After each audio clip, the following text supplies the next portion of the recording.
The Forge World.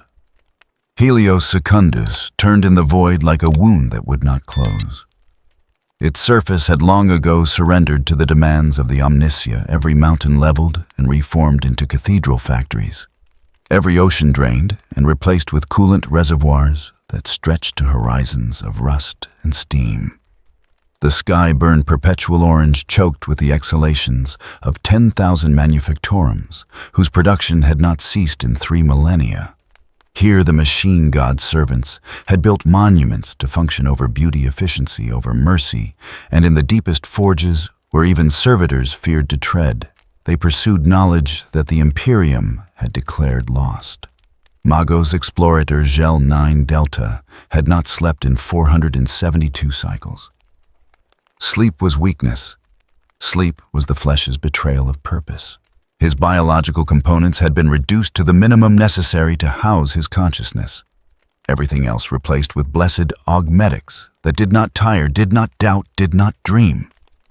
His spider-like form moved through the vault of forbidden chronology with the precision of religious devotion. Mechadendrites checking calculations that scrolled across data slates in languages older than the Imperium itself. The vault existed in records as Forge Complex Epsilon 7, a designation so mundane that it attracted no attention from the Mechanicus hierarchy. In truth, it was a cathedral to humanity's hubris, built during the dark age of technology, when mankind had reached toward godhood and grasped only damnation. The walls were lined with archaeotech recovered from dead worlds devices whose functions the tech priests could only theorize, machines that had once bent the laws of reality as casually as a child bends wire. At the chamber's heart stood the chrono drive, a device that should not exist. Its construction violated 17 fundamental principles of the cult Mechanicus. Its very operation required bargaining with forces that the Imperium called heretical. Zeal 9. Delta did not care. Knowledge was sacred. Understanding was divine. And if the cost of enlightenment was damnation, then he would pay that price with the certainty of an adept calculating acceptable losses. All systems achieve operational parameters. His second Magos Biologies Vorn reported through binaric Kant. The language of pure information flowed between them faster than human speech, unburdened by the limitations of meat vocal cords and air vibrations. Warp containment holds at 97.3% efficiency. The Geller field matrix shows no degradation. Commence activation sequence. Gel 9 Delta responded.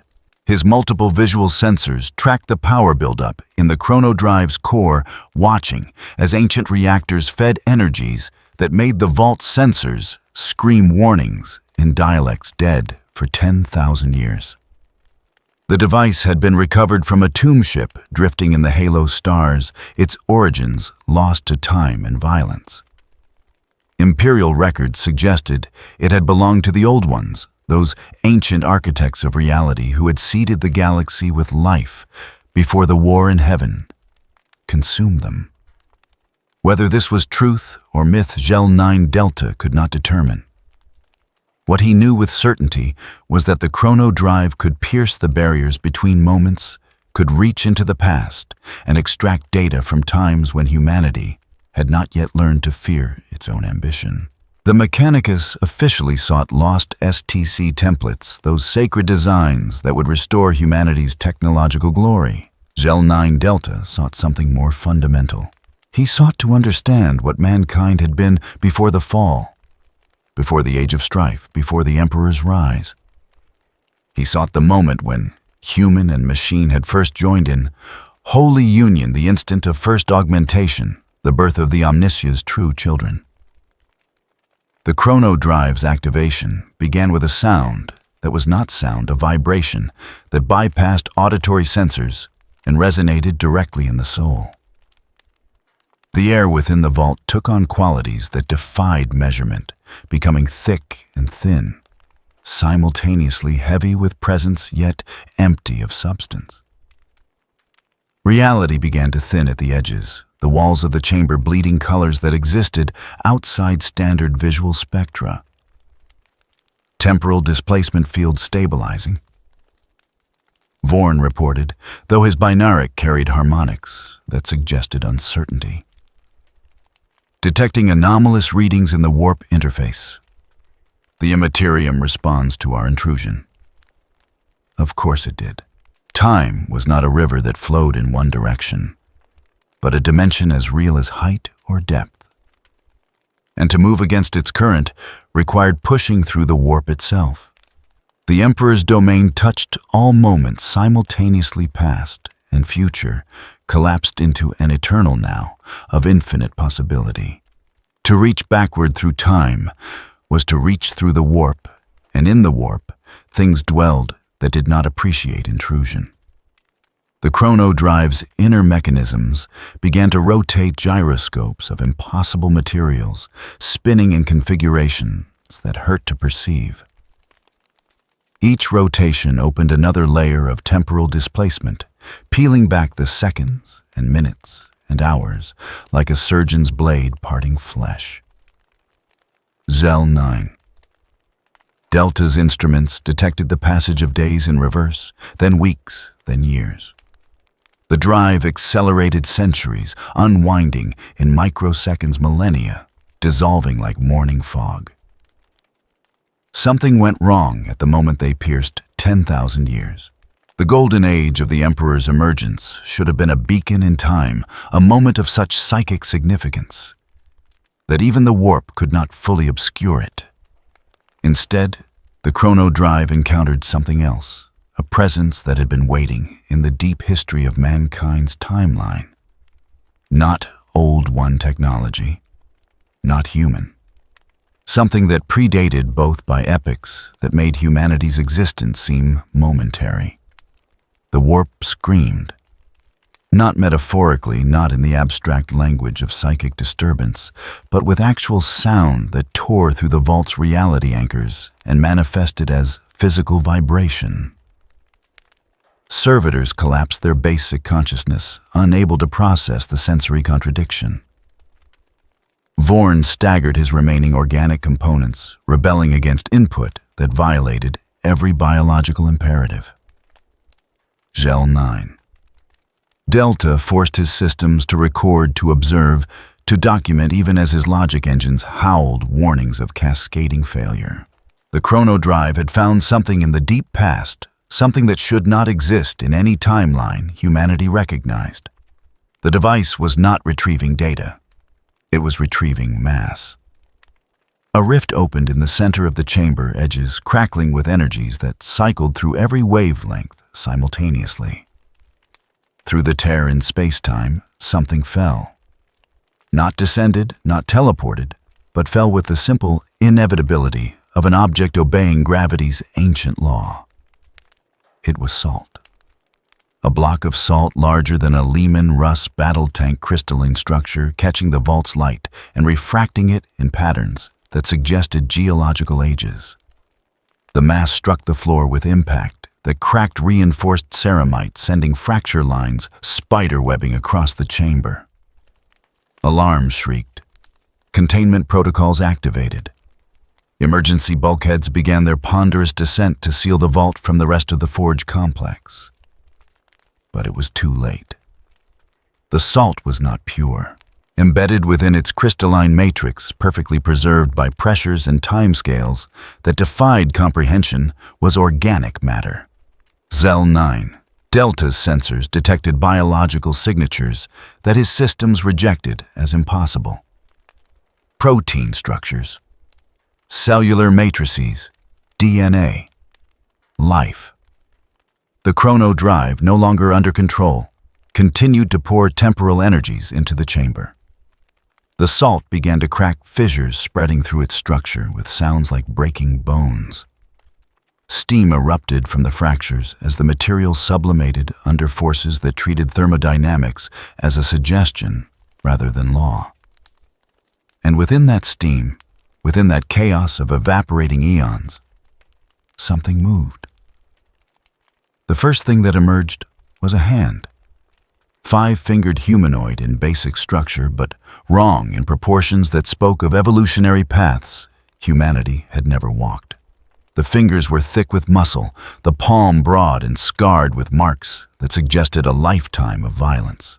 The skin was gray-brown, weathered beyond anything cosmetics or age could produce, textured with the particular roughness of tissue that had survived in conditions hostile to complex life.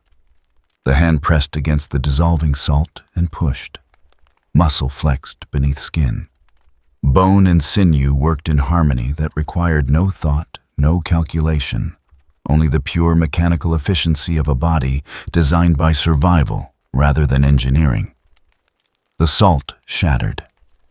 He emerged from the breaking stone like something born from the earth itself. Over 2 meters tall, broad across the shoulders, and thick through the chest, built with the proportions of a creature that had never known the weakness of sedentary existence.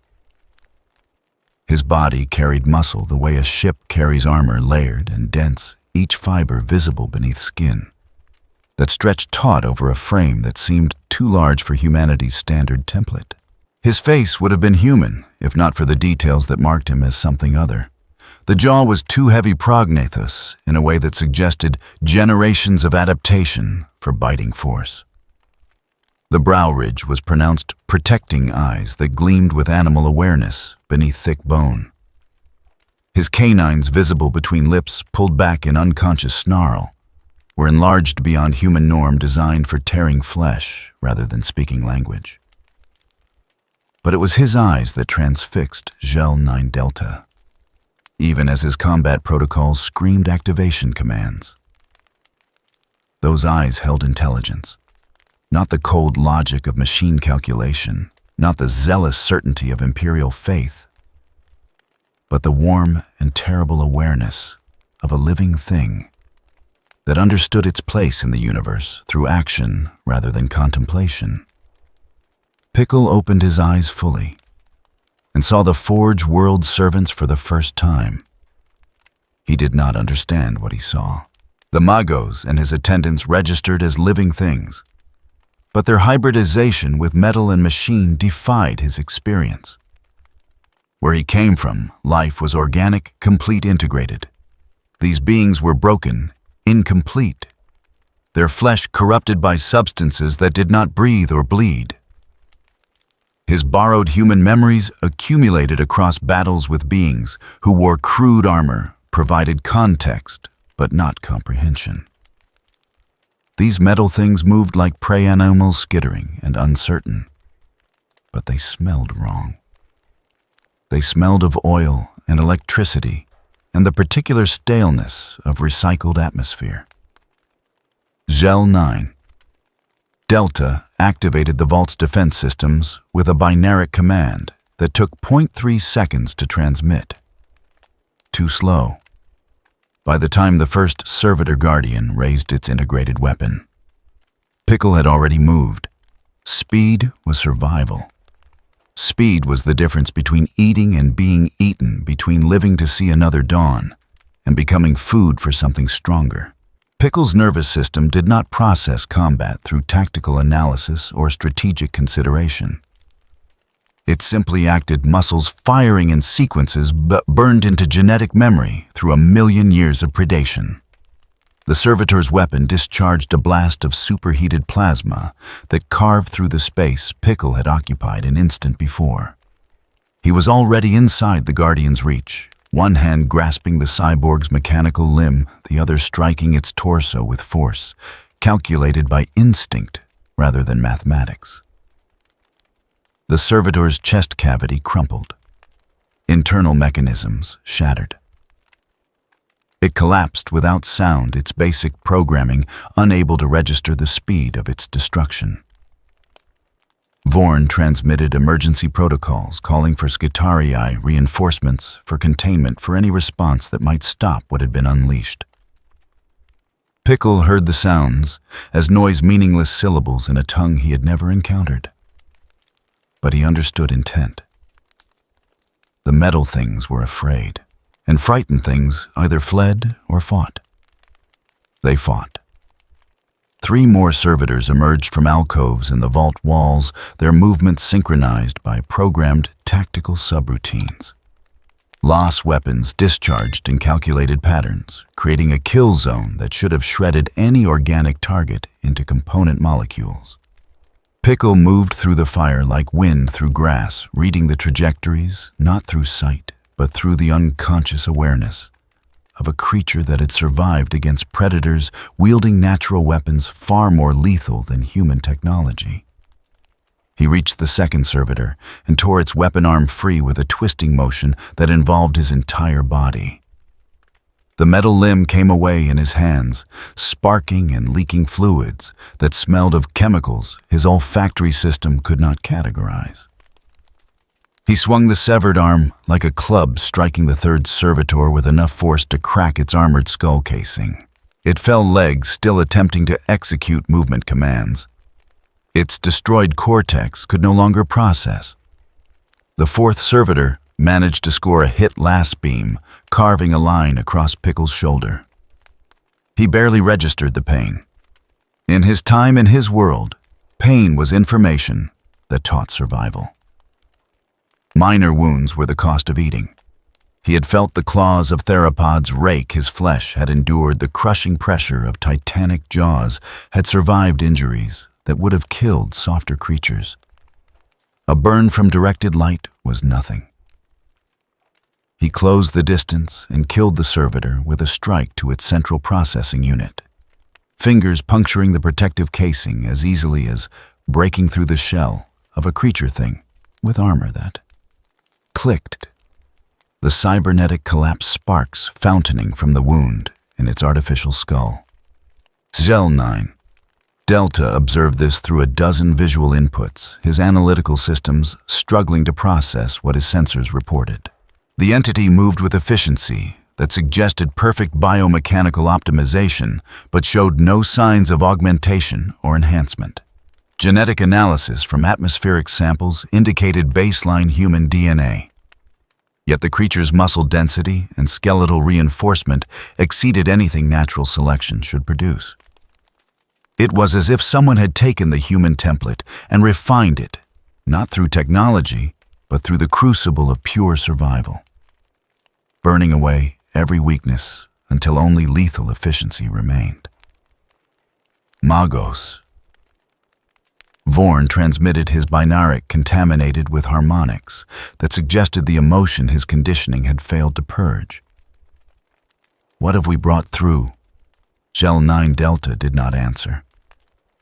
He was already retreating, his spider limbs carrying him toward the vault's emergency exits.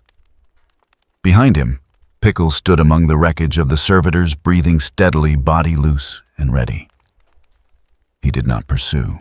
The metal things that remained were fleeing, and he had learned long ago not to chase prey that ran toward territory it knew better than him. Better to let them go, to remain still and observe, to learn the rhythms of this new hunting ground before committing to action. The vault's emergency bulkheads completed their descent, sealing him inside with the chrono drive and its impossible rift through time. Pickle approached the device cautiously, nostrils flaring as he tested its scent. It smelled of lightning and deep earth, of the particular ozone tang that preceded the great storms that had swept across his primordial world. But it also smelled wrong, twisted, contaminated with odors his brain associated with sickness and corruption. The rift remained open, a wound in the fabric of reality that pulsed with the chrono drive's dying energies. Through the tear, Pickle could sense something vast and hungry, an awareness that pressed against his consciousness with the weight of ocean depths. The warp reached toward him with tendrils of psychic force, seeking purchase in his mind, searching for the hooks of emotion and belief that would allow it to flood through and claim his soul. It found nothing. Pickle possessed no faith to corrupt, no beliefs to twist, no hopes or dreams or fears that the warp could leverage into possession. He was meat and bone and pure animal awareness, as empty of spiritual presence as the stones that lined riverbeds or the trees that grew toward sunlight. The warp recoiled from him like water from heated oil, unable to find purchase in a consciousness that existed only in the present moment, concerned only with breathing and eating and surviving until the next dawn. The chrono drive shuddered its systems, overloading under stresses they had never been designed to endure. The rift collapsed with a sound that existed simultaneously in all frequencies. A death scream of tortured space-time snapping back to its natural configuration. The device exploded, not with fire or kinetic force, but with an implosion of pure temporal energy that aged its components 1 billion years in microseconds.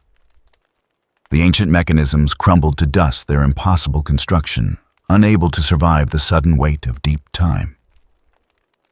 Pickle shielded his eyes against the flash of light that accompanied the drive's death, instinct inherited from ancestors who had learned to close their eyelids against the sun's glare on still water. When he opened them again, the chamber was dark, save for the emergency lumens that cast everything in shades of red and amber. He was alone, trapped in a metal box filled with the smell of burned insulation and ozone. Behind him, the salt that had preserved him for 200 million years continued to sublimate, releasing moisture that his body absorbed through skin that had survived in saline suspension longer than human civilization had existed. He did not panic. Panic was death. Panic made prey things run in blind patterns that ended with jaws closing on their necks. He breathed steadily, letting his heart rate settle, allowing his body to adjust to its new environment with the patience of a creature that had learned survival through waiting, rather than thrashing. Outside the vault, alarms screamed through Helios Secundus's endless factories. Magos Explorator, Gel 9. Delta transmitted priority warnings to the Fabricator General, his report contaminated with error codes that reflected his own uncertainty. Something had come through from the deep past. Something that moved like a man, but killed like a force of nature. Something that bore the shape of humanity's first form before the gifts of the Omniscia, before the merger of flesh and blessed machine. The Mechanicus did not have a classification for such an entity. Their archives contain no reference to baseline humans with such capabilities. Their doctrine taught that flesh unaugmented was weak, that the organic form required the blessings of sacred technology to achieve true function. Pickle proved them wrong simply by existing. He was what humanity had been when survival was earned rather than inherited, when strength came from adaptation rather than augmentation, when the species had clawed its way up from the mud through nothing but resilience and the refusal to die. He was the flesh that remembered how to be alive, and he had arrived in an era that had forgotten such knowledge was possible. The silence lasted 17 minutes before they came for him. Pickle had spent that time exploring the boundaries of his prison fingers, tracing the seams where the emergency bulkheads met walls, nostrils testing the air for currents that might indicate ventilation or weakness. The vault was designed to contain temporal anomalies, and contain them, it did every surface reinforced with materials that his hands could not breach through simple pressure. But design meant intention, and intention meant weakness. Everything built could be unbuilt. Everything made could be unmade. He found the weakness in the cooling vents' narrow channels that fed atmosphere into the vault to prevent the buildup of gases from the chrono drive's operation.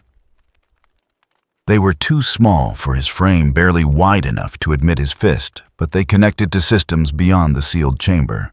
He could smell the forge world through those vents, the particular mixture of promethium exhaust and ozone, and the acrid bite of metals being worked at temperatures that made the air itself burn. Beneath those industrial scents lay something else. Organic matter. Flesh. Not the healthy musk of living creatures, but the processed and recycled staleness of bodies that had been modified beyond their original purpose, augmented until the line between machine and meat blurred into something neither.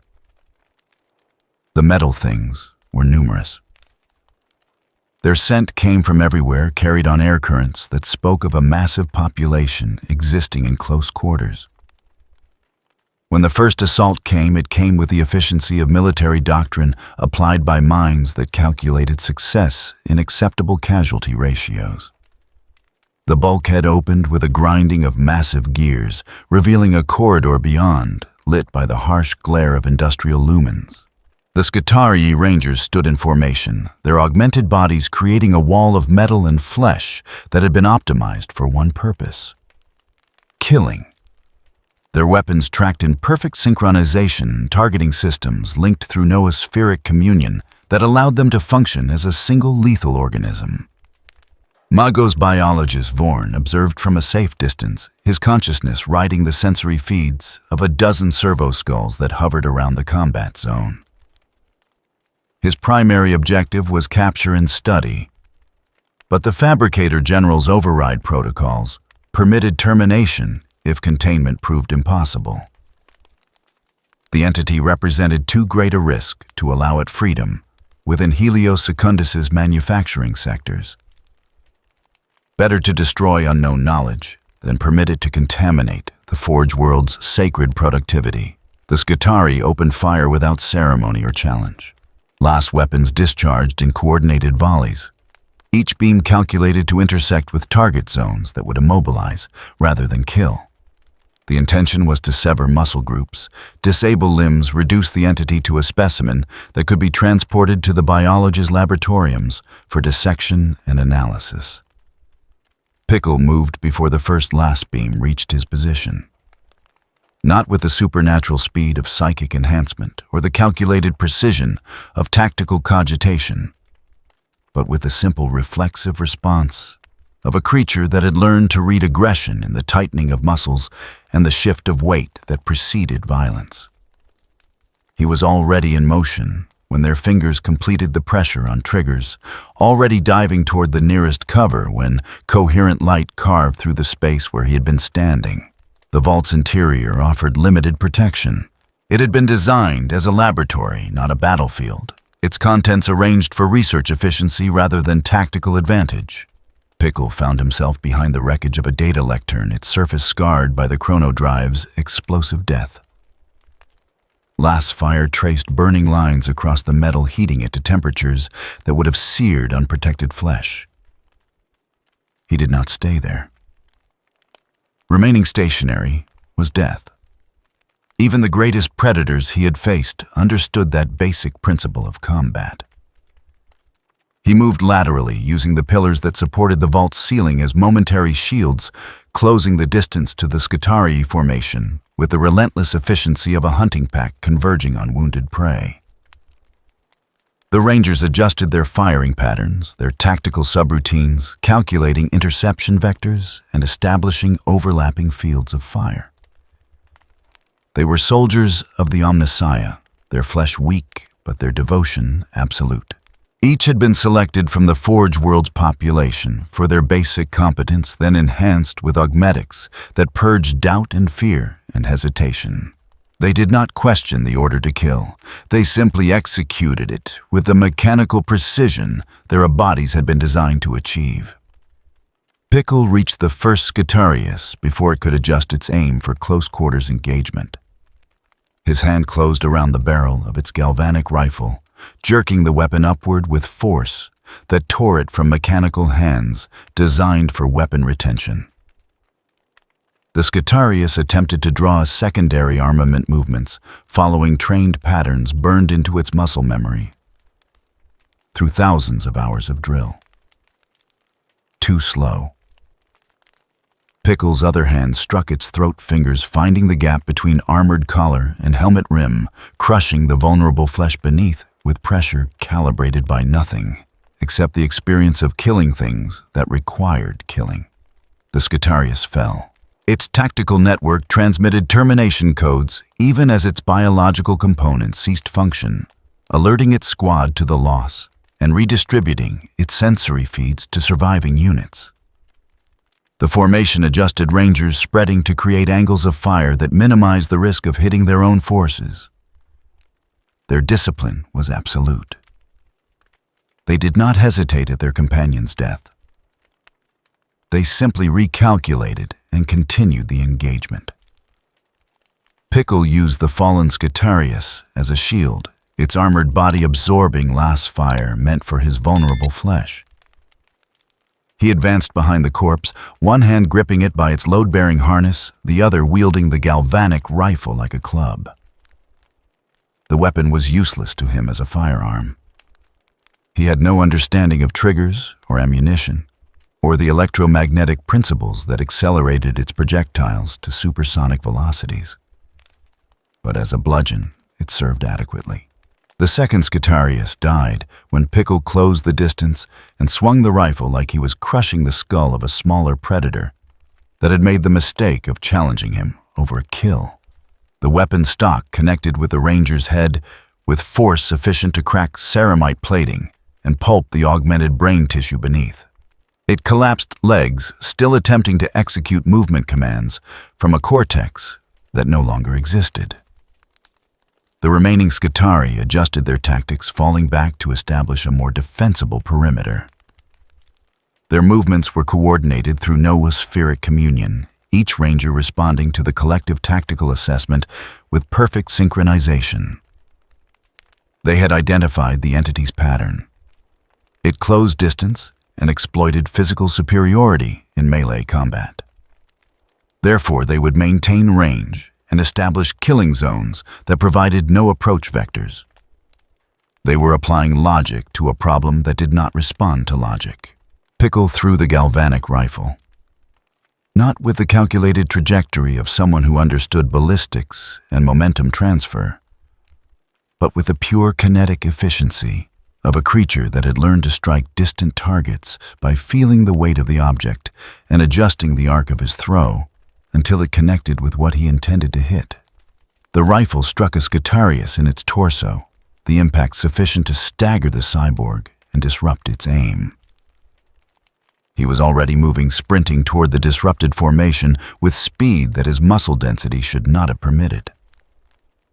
Physics suggested that a body of his mass and proportion could not accelerate so quickly, could not change direction with such fluid efficiency. Physics had never accounted for flesh that had been refined through 200 million years of evolutionary pressure distilled down to the absolute minimum necessary for survival, in an environment where everything larger wanted to eat you and everything smaller wanted to avoid being eaten. The third Scutarius fell to a blow that shattered its chest cavity. Pickle's fist punching through armor that should have resisted anything except dedicated anti-armor weaponry. He felt ribs crack and machinery crumple beneath his knuckles, the strange hybrid sensation of breaking both bone and metal simultaneously. The ranger collapsed without sound, its Vox unit too damaged to transmit termination codes. Vorn observed the engagement with growing alarm that his conditioning could not fully suppress. The entity was adapting to the Scutari's tactics faster than they could adjust to its behavior. Each encounter taught it something new about their capabilities and limitations. It was learning the hard way through trial and error and the immediate feedback of pain or success. And it was learning faster than his rangers could compensate. He transmitted priority commands to the Cataphren destroyers waiting in reserve. The heavy battle servitors lumbered into the vault on tracked units, their bulk requiring the emergency bulkheads to remain fully open. Each destroyer mounted weapons designed for destroying light vehicles and fortified positions, plasma culverins and heavy grav cannons that could reduce a Lehman Russ to slag in seconds. Pickle saw them enter and recognized size as threat. The metal things were massive, broader than the largest predators he had encountered, their bulk suggesting the kind of destructive potential that required respect. He did not flee. Flight invited pursuit, and pursuit from something that size would corner him in unfavorable terrain. Better to engage now while he controlled the space and could dictate the terms of combat. The first destroyer opened fire with its plasma culverin, the weapon discharging a stream of superheated gas that turned atmosphere into brief suns. Pickle was already moving the discharge, missing him by margins measured in centimeters. He felt the heat wash across his skin temperature sufficient to cause first-degree burns on his shoulder and back. Pain registered. He ignored it. Pain was information. It taught, but did not command. He closed on the destroyer from its flank where its weapon could not traverse quickly enough to track his movement. The battle servitor's rudimentary combat programming identified the threat and attempted to rotate its chassis tracks, grinding against the vault's floor with a shriek of stressed metal. Too slow. Pickle was already within its reach, hands finding purchase on its armored hull, fingers digging into seams where plates met and vulnerabilities waited. He climbed, not with the technique of a trained soldier scaling obstacles, but with the natural efficiency of a creature that had learned to ascend trees to escape ground-bound predators or reach nesting sites where smaller prey things hid their vulnerable young. His hands and feet found holds that should not have supported his weight, gripping edges barely wide enough to admit fingertips using his mass, and momentum to swing from one position to the next. The destroyer tried to dislodge him, its crude combat protocols directing it to scrape against walls or activate anti-personnel charges built into its armor. Pickle rode the bucking machine with the same patience he had once used to cling to the backs of massive herbivores, waiting for them to tire themselves out before delivering the killing strike. He reached its control hub, the fortified box where its biological components were housed, and began tearing at the armored casing with his bare hands. Vorn watched as reinforced ceramite cracked under pressure that should have required industrial equipment to generate. The entity's hands were not augmented. Genetic sampling confirmed baseline human physiology, with adaptations that suggested extreme environmental pressure rather than deliberate modification. Yet it was peeling open a Cataphren destroyer's control housing as casually as opening a seed pod to access the nutrients within. The destroyer's biological components were exposed to brain suspended in nutrient solution and linked to the servitor's systems through cables that pulsed with electrical signals.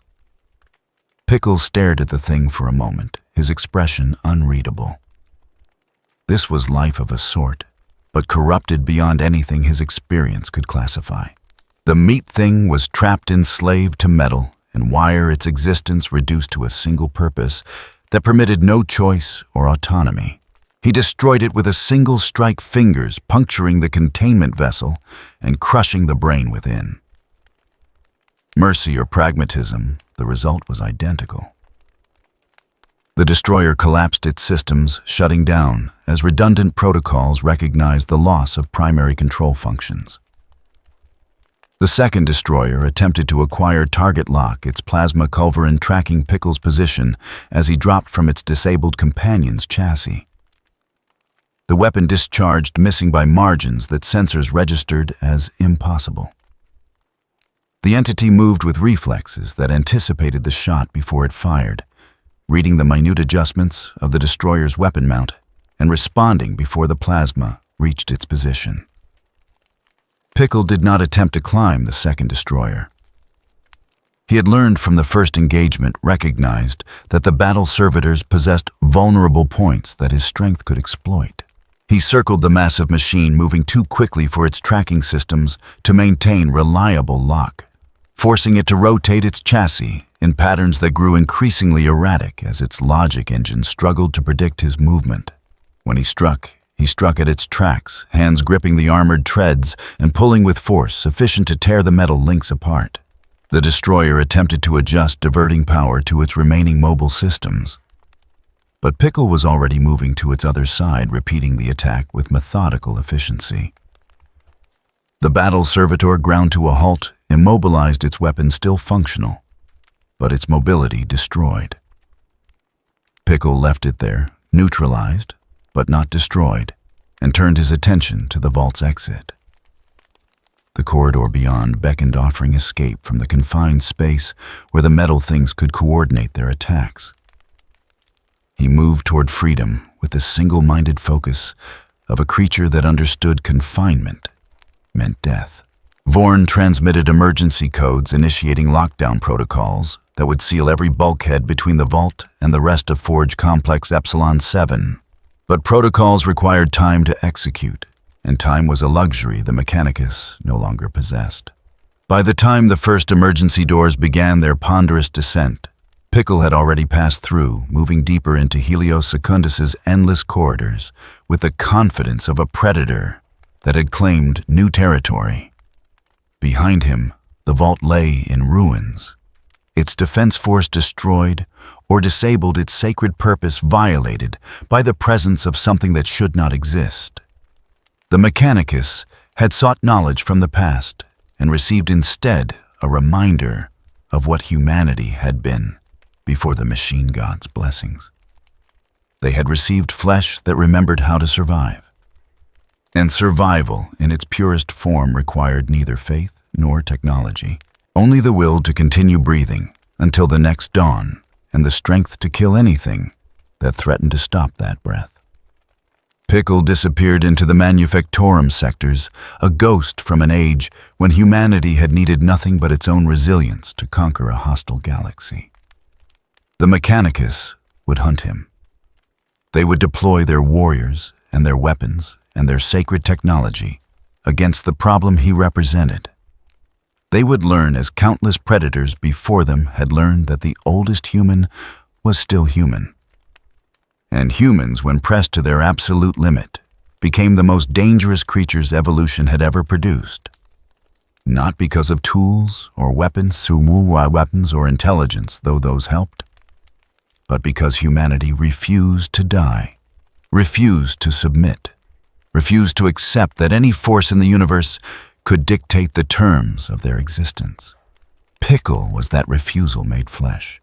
200 million years of evolutionary memory compressed into a single body that knew only one imperative: survive. No matter the cost, no matter the enemy, no matter the odds. Survive. The Death Watch arrived in silence, their Thunderhawk cutting through Helios Secundus's toxic atmosphere, with engines blessed to run quieter than prayers. Brother Captain Arcturus of the Silver Skulls led the kill team. 2 centuries of combat had taught him to read battlefields like scripture. The reports spoke of an entity that defied classification. Not Xenos, not demon, not rogue psyker. Something else. 4 warriors accompanied him. Brother Lyrus with his plasma gun, Brother Mordax bearing a force sword that hummed with warp energy, Brother Kyle the Raven Guard Shadow, Brother Thane an Imperial fist wall of ceramite and faith. They were the Emperor's finest gene-enhanced and equipped with weapons that could crack battle tanks. The Fabricator General's orders were explicit. Capture if possible, terminate if necessary, but under no circumstances allow the entity to escape Helios Secundus. The Thunderhawk touched down in Manufactorum Sector Gamma 17. The kill team deployed with practiced efficiency weapons, sweeping sectors as they established perimeter.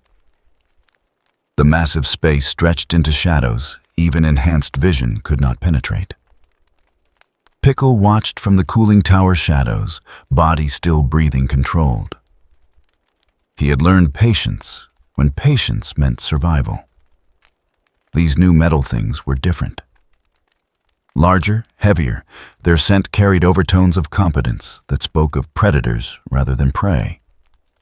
They moved like a hunting pack, each covering angles their companions could not observe.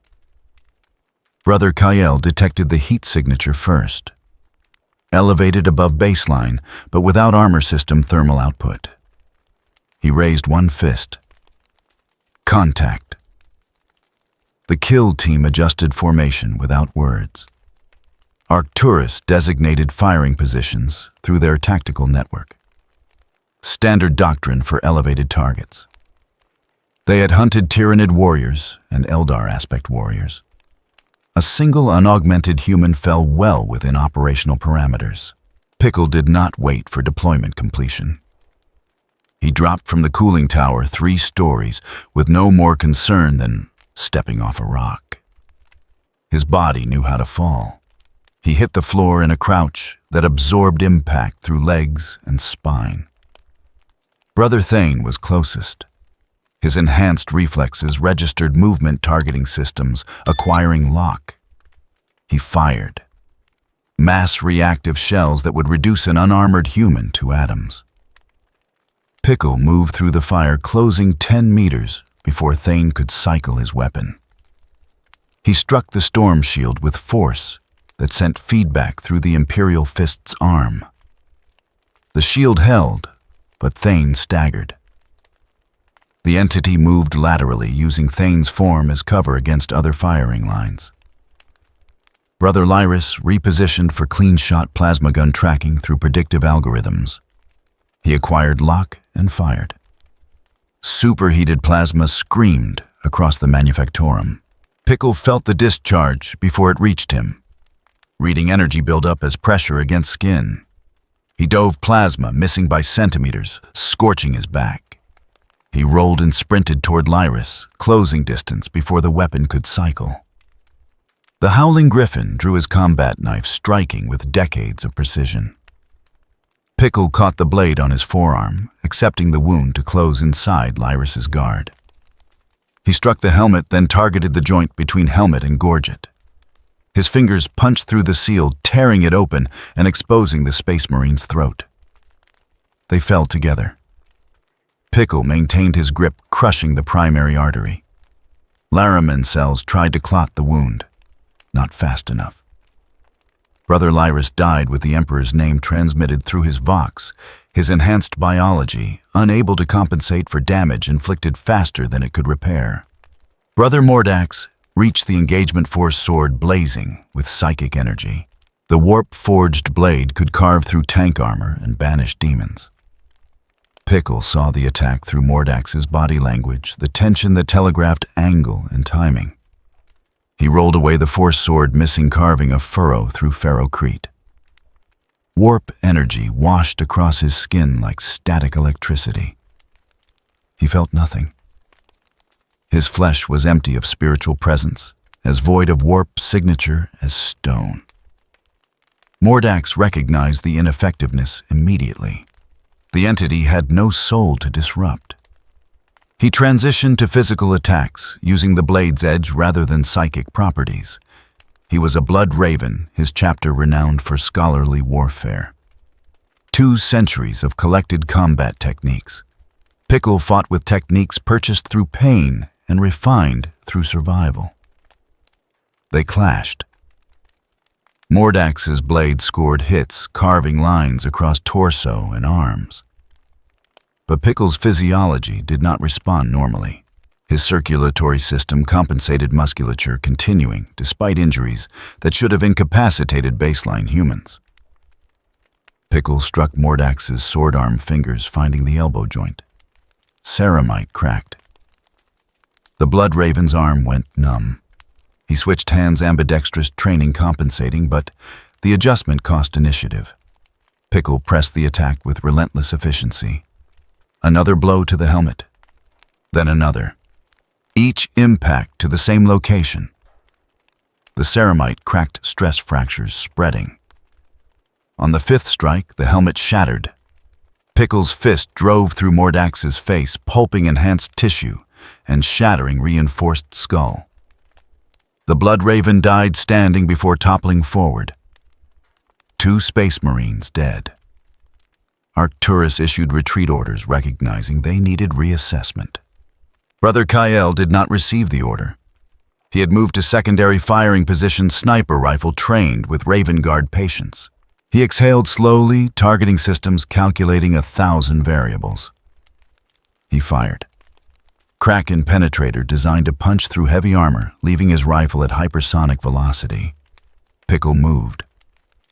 Not because he saw the shot, but because instinct recognized the quality of attention a hunter directed before striking. He moved laterally the round, missing by millimeters shockwave, tearing a line across his shoulder. Impossible. Kael knew this with warrior certainty.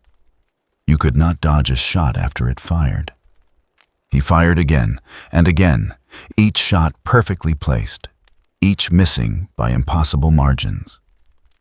Pickle reached his gantry base and jumped muscles launching him halfway up. His hands found support struts, and he climbed with fluid efficiency. Kyle dropped his rifle, drew his combat blade. 17 forms of blade work mastered. It meant nothing. Pickle reached the platform and struck with directness of falling stone. Kyle's parry was perfect by doctrine. The entity's blow went through his guard as if it did not exist, force, overwhelming technique. The strike shattered his faceplate. The Raven Guard fell 15 meters, already dead, before impact. 3 Space Marines terminated. Brother Thane and Captain Arcturus remained. Thane stood with storm shield raised and thunderhammer crackling a wall that had never broken. Arcturus fired his storm bolter. Mass reactive shells screamed across distance. Pickle moved through the fire, reading trajectories through pure instinct, accepting hits that could not be avoided. Rounds struck torso, legs, arms. Each impact a small explosion tearing away flesh. He did not fall. His body continued functioning despite damage that should have caused systemic failure. He reached Thane. The thunderhammer rose blazing with disruption fields. One hit would reduce him to atoms. The hammer fell. Pickle caught it mid-swing, striking at precise angle to deflect it away. The hammer crashed into floor energy, discharging. Pickle moved inside Thane's guard, using his entire body as weapon, driving forward with leg strength refined through evolutionary pressure. The shield held, but the warrior behind was driven backward. Pickle struck again, same point on the shield. Each impact delivered with precision. The shield cracked on the 5th strike, ceramite fragmenting. Thane fought without his shield-armored fists, striking with transhuman strength. Each blow landed with force to crack bones. Pickle absorbed the strike's body, taking damage that should have killed him. He did not stop. He struck Thane's helmet repeatedly, same point, creating failure stress. The ceramite held through 10 impacts, 15-20. It failed on the 23rd. Thane's head snapped back. The Imperial fist fell, the wall of his chapter broken. Arcturus stood alone. The entity stood before him, breathing heavily, covered in wounds that should have been fatal, blood running from cuts exposing bone. It should have been dying. It was not dead. It looked at him with eyes that held neither malice nor triumph, only simple awareness of a creature that had survived another hunt. The Silver Skull raised his storm bolter, not in hope of victory, but in fulfillment of duty. He fired, emptying his magazine. Pickle moved through the storm, accepting hits that could not be avoided. Rounds struck him. Mass reactive shells detonating, tearing away chunks of flesh. He did not fall. He reached Arcturus as the bolter clicked empty. The Silver Skull dropped the weapon and drew his power sword blade, igniting with disruptive fields. He struck with warrior precision, form perfect technique, flawless, faith absolute. Pickle caught the blade bare-handed. His palm split open, edge carving until it struck bone. He twisted, using body weight to wrench the weapon free. It clattered to floor energy field, flickering out. Arcturus fought with fists, with head, with every weapon his body could provide. He bit with gene-enhanced jaws, struck with gene-forged strength, refused to die easily. The Silver Skull's death was earned through 20 strikes that shattered ceramite and pulped transhuman tissue. He died looking at the entity's eyes, those ancient eyes that held no hatred, only simple acknowledgement that he had fought well. His last thought, transmitted through Vox, was warning. It is not human. Emperor, preserve us. It is not human. Pickle stood among the bodies of the Emperor's finest, breathing, heavily bleeding from wounds that would have killed anyone else. He had survived. Had fought the greatest warriors this world could produce, and had survived. Not through technology or faith or doctrine, but through simple refusal to die that had carried him through 200 million years. He left the Manufactorum, moving deeper into Helios Secundus's endless corridors, leaving behind 4 dead space marines and truth the Imperium was not prepared to face. That humanity's oldest form was still its deadliest. That flesh unaugmented could be flesh perfected. That survival needed nothing except the will to continue surviving. The Mechanicus had sought knowledge from the past and received instead a lesson in what they had lost.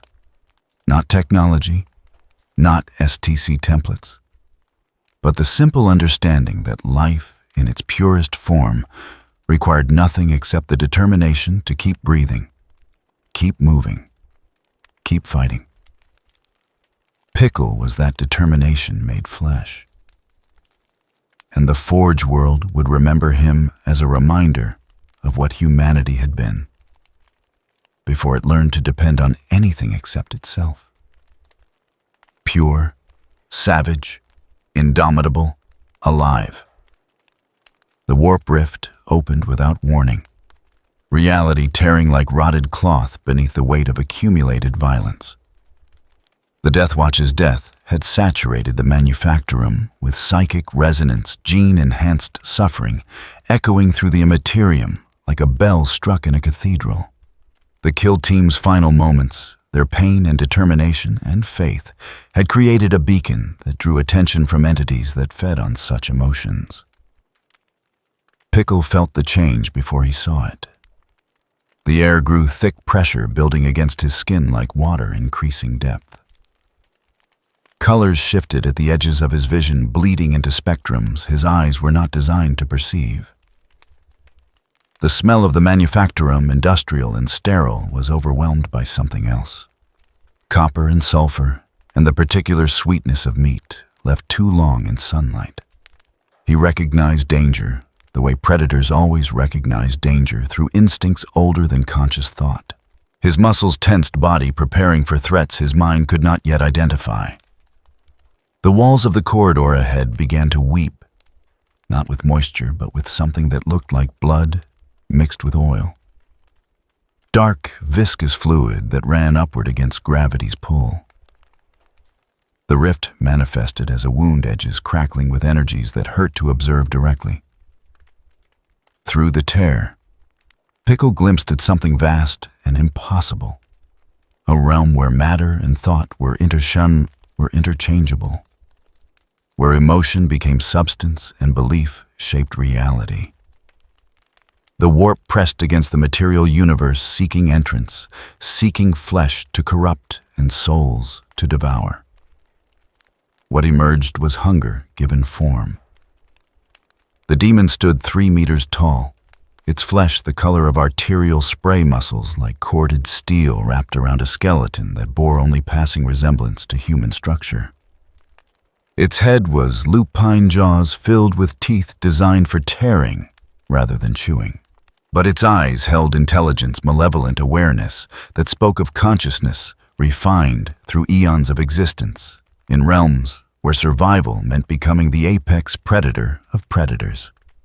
It wore brass armor that had grown from its own hide metal and flesh merged through alchemies that violated every natural law.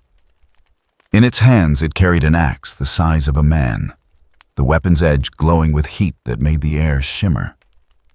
The demon radiated presence that went beyond physical intimidation. Its existence pressing against reality like a weight against thin ice. Blood for the blood god, it spoke, and the words bypassed ears entirely, resonating directly in the bone. Skulls for the skull throne. Pickle did not understand the language, did not recognize the iconography, or comprehend the theological implications of what stood before him. His mind categorized it simply. Large predator, aggressive posture, weapons, threat. He had faced larger. In his world, in his time, there had been creatures that dwarfed this thing. Reptilian giants whose footsteps shook the earth, and whose jaws could swallow him whole. He had survived them through speed and cunning and the refusal to engage in fights he could not win. But there was nowhere to run here, no terrain to exploit, no escape route that would not leave him cornered in unfamiliar territory. He would have to fight. The demon charged not with the mindless fury of an animal, but with calculated aggression of a warrior who had killed for 10,000 years. Its axe swept in an arc designed to bisect Pickle at the waist, the blow carrying force sufficient to cleave through ceramite and adamantium. Pickle dove beneath the strike, feeling superheated air wash across his back close enough that his skin blistered from proximity alone.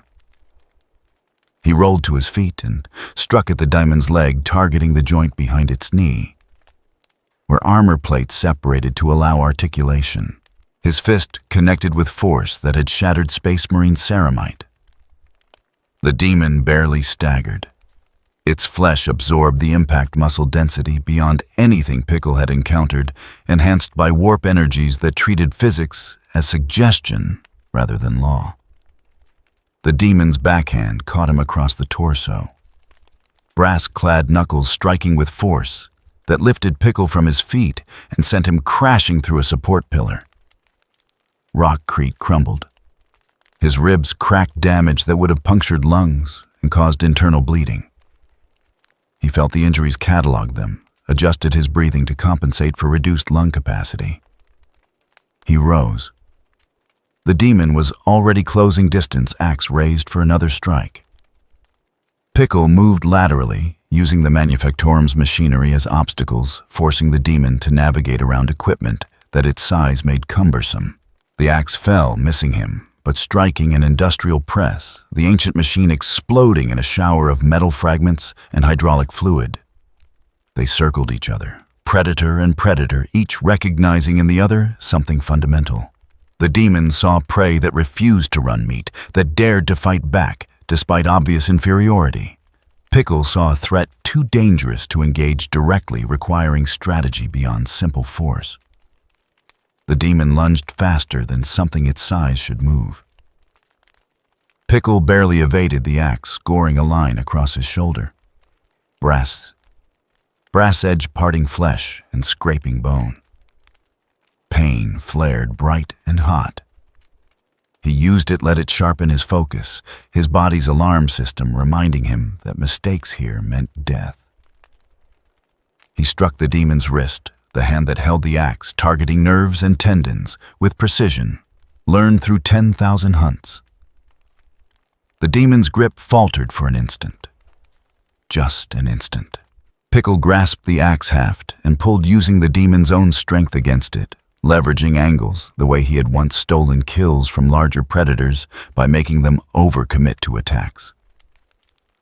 The axe came free. The demon roared not in words, but in pure sound that made the Manufactorum's walls crack and its machinery seize.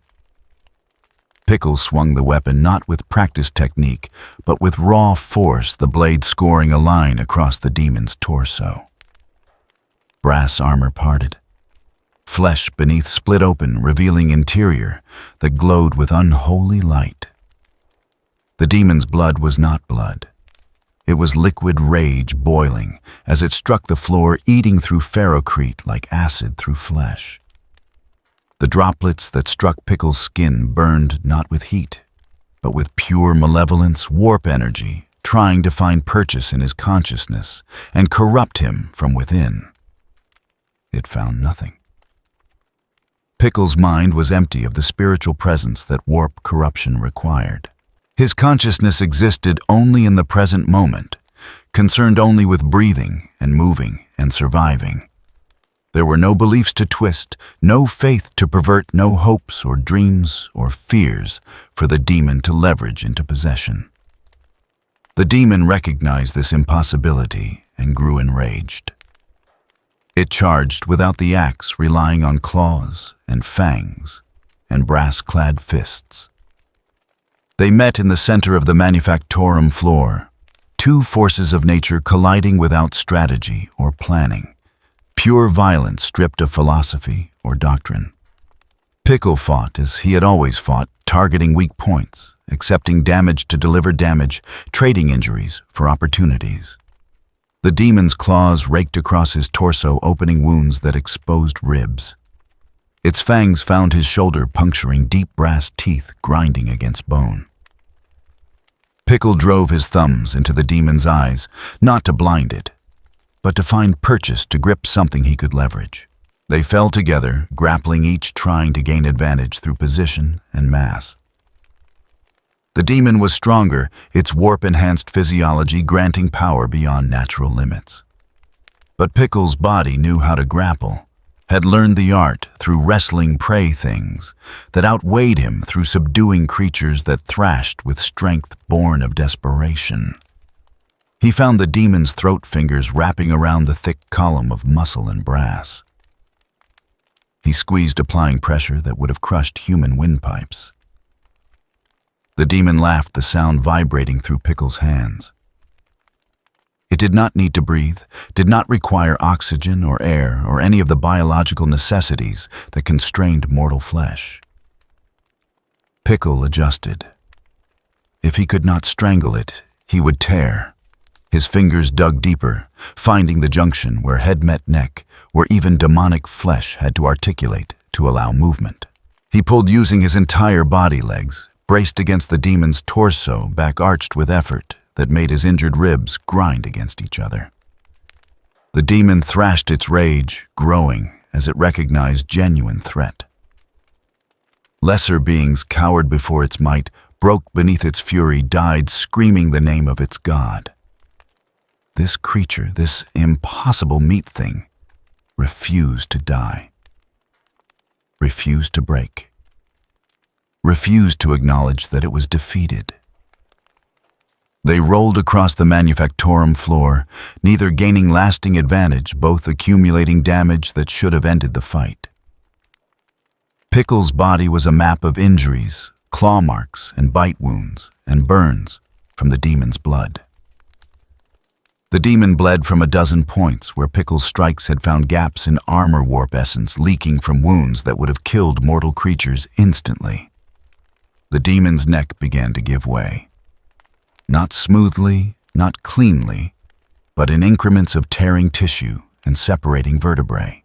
The demon's thrashing grew more violent, its claws raking deeper, its fangs grinding harder. It knew with the certainty of a creature that had never truly feared death that it was dying. Not banishment, not dissolution back to the warp for reconstitution. True death, final death. This meat thing was killing it in a way that should not be possible, was ending its existence through nothing except pure physical force and the refusal to stop pulling, no matter how much it hurt. The demon's head came free with a sound like tearing canvas mixed with breaking metal. Warp essence exploded from the wound energies that should have consumed Pickle's soul, that should have dragged him into the Imperium for eternal torment. The energies washed over him and found nothing to grasp. His flesh was just flesh. His consciousness was just consciousness. There was no soul to claim, no spiritual presence to corrupt. The demon's body collapsed, brass armor clattering against ferrocrete. The warp essence that sustained it began to dissipate, unable to maintain cohesion without the will that had given it form. The manufactorum's walls stopped bleeding. The pressure in the air decreased. Reality began to reassert itself, natural laws returning to dominance over the warp's chaos. Pickle stood the demon's head, still gripped in his hands, ichor dripping from his fingers. He examined the thing curiously, turning it to observe from different angles. It was well made in its way. The teeth were efficient, designed for their purpose. The skull was thick, protecting the brain beneath. But it had died like anything else died when you damaged it enough. He was hungry. The fight had consumed energy, burned calories that his body demanded be replaced. He looked at the demon's corpse, at the meat cooling on the floor. His nose tested the scent, trying to determine if it was safe to consume. It smelled wrong, contaminated with substances his olfactory system could not categorize. But it was meat, and meat was food. He bit into the demon's arm teeth, tearing through brass armor and warp-tainted flesh. The taste was copper and sulfur, and something else, something that existed outside the spectrum of flavors his tongue had been designed to detect. His stomach accepted it, digestive system processing proteins that should have been toxic, that should have corrupted him on a cellular level. Nothing happened. His body broke down the demon flesh like any other protein, extracting nutrients and discarding waste. The warp energies embedded in the meat found no purchase in his biology, dissipating harmlessly when they could not find the spiritual component they required to manifest corruption. Pickle ate methodically, consuming not from enjoyment, but from necessity. His body needed fuel. This thing was fuel. The philosophical implications meant nothing to him. He did not understand that he was committing an act that violated every principle of imperial doctrine, that he was consuming warp-tainted flesh without protection or sanctification, that he should have been corrupted instantly into a gibbering chaos spawn. He simply ate. And when he had consumed enough to quiet his body's demands, he moved on, leaving the partially devoured demon corpse behind, like a wolf leaving the remains of a kill. In the warp, in that realm of infinite possibility and nightmare made manifest, Khorne himself observed what had occurred. The blood god did not speak in words that mortals could comprehend, did not think in patterns that sane minds could follow. But if such an entity could be said to feel anything approaching satisfaction, Khorne felt it then. Here was violence in its purest form. Combat stripped of doctrine, battle reduced to its fundamental nature. No prayer, no sacrifice, no ritual or ceremony. Just flesh against flesh, strength against strength, will against will. And in the end, survival earned through nothing except the refusal to die. The blood god's attention moved on, vast and terrible and utterly indifferent to morality or philosophy. But some fragment of his awareness remained focused on Pickle, watching with the interest a craftsman might show toward a tool that performed its function with unexpected efficiency. Pickle felt nothing of this divine attention. His consciousness was too simple, too focused on immediate concerns. He was injured, needed to find shelter where he could rest and allow his body to repair itself. The manufactorum was unsafe, too open, too exposed. He needed somewhere dark and enclosed, somewhere he could defend with his back to a wall. He moved through Helios Secundus's corridors, following instincts older than civilization, seeking the kind of shelter cave-dwelling ancestors had sought when wounded and vulnerable. Behind him, he left a trail that would confuse and horrify the Mechanicus when they eventually investigated. Footprints in demon blood, tooth marks on brass armor. The evidence of an impossibility that their doctrine insisted could not exist. A creature of pure flesh, unsanctified and unprotected, had killed a demon of Khorne in single combat, had consumed its essence without corruption, had walked away as if such an act was as natural as drinking water or breathing air. The Mechanicus would study the evidence, would consult their archives and their data cores, would seek explanation in theology and physics and every discipline they had refined across 10 millennia. And they would find none, because the answer existed outside their framework of understanding in a time before humanity had learned to categorize and classify and explain. In a time when survival was its own justification and living until tomorrow was the only philosophy that mattered. Pickle found his shelter in the depths of a cooling system, a maintenance shaft, where the machinery's bulk created a small cave-like space. He crawled inside his body, barely fitting through the access panel, and curled into a position that protected his injuries while allowing him to react if threats approached. He closed his eyes, not to sleep, not yet, but to rest, to let his body focus on healing, on knitting torn tissue and mending broken bone. His breathing slowed, became almost imperceptible. His heartbeat decreased to a rate that would have alarmed any medici who measured it. But he was not dying. He was healing. His body was doing what it had always done, what it had been refined to do, through evolutionary pressure that made the warp's corruption seem gentle by comparison. It was surviving. Against demons and space marines and every force the 41st millennium could deploy against it.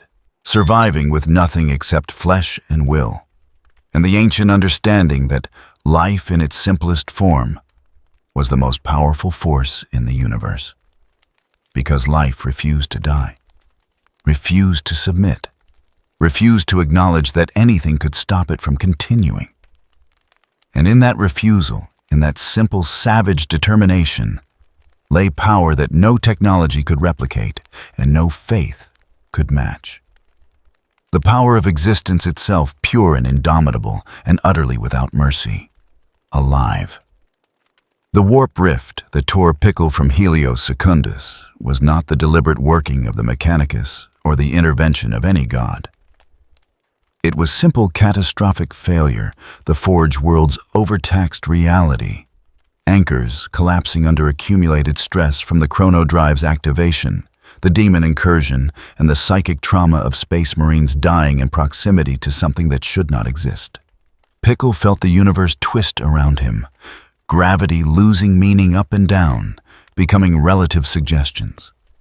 His body tumbled through a space between spaces, his consciousness struggling to process sensory input that violated every pattern his nervous system had evolved to interpret. Colors that were not colors. Sounds that bypassed his ears and resonated in his bones. The sensation of being simultaneously compressed and stretched, of existing in multiple locations while occupying none. Then gravity returned with the brutality of absolute certainty. He struck ground at terminal velocity, his body plowing through meters of Earth before momentum finally arrested. The impact would have liquefied baseline human tissue, would have reduced augmented warriors to paste inside their armor. Pickle's bones fractured his organs, compressed against his spine. His flesh tore from contact with stone and root. He lay still, buried in soil that smelled of decay and growth of life, consuming death and death feeding life. His body began the slow work of repair bones, knitting organs, resuming function tissue, regenerating through processes that operated beyond conscious control. Time passed. Hours or days he could not measure, only the cycles of pain decreasing and strength returning. When he finally dug his way to the surface, pulling himself from the earth like something being born, he emerged into a world that struck chords of recognition in his ancient memory. Trees, not the twisted metal spires of Helios Secundus, but actual trees, their trunks thick with age, their branches reaching toward a sky that held no industrial haze. The canopy above filtered sunlight into patterns of shadow and illumination that his eyes remembered from times before memory. The air carried scents of vegetation and animal musk, and the particular richness of soil that sustained complex ecosystems. This was a living world. A death world, the Imperium would classify it, but living nonetheless. And Pickle understood living worlds with the certainty of instinct refined through countless generations of survival in hostile environments. He tested his body, moving each limb carefully, assessing damage that remained. Ribs still tender, left shoulder mobile but painful. Lacerations across torso and legs, healing but not yet closed. He was injured but functional. In his experience, functional was adequate. Optimal was luxury survival never guaranteed. The forest around him was silent in the way that forests were silent when predators moved. No bird calls, no insect sounds. Just the whisper of wind through leaves and the distant crack of something large displacing branches. Pickle's nostrils flared, testing the air for information. He smelled them before he saw them. The scent was familiar and utterly alien, simultaneously triggering responses in his brain that spoke of hive insects and reptilian predators. And something else, something that had never existed in his world. Chitin and acid, and the particular staleness of creatures that reproduced through methods divorced from mammalian biology. The first tyrannid organism appeared from the undergrowth with the fluid silence of apex evolution. It was roughly his size, bipedal, its body covered in bioarmor that gleamed like wet bone.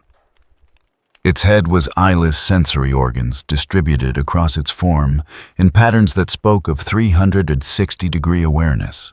In its clawed hands, it carried weapons that had been grown, rather than forged living guns that pulsed with their own internal rhythms. Hormagaunt, the Imperium, called such creatures. Shock troops of the hive fleet bred for speed and overwhelming numerical advantage. But Pickle did not know Imperial classifications.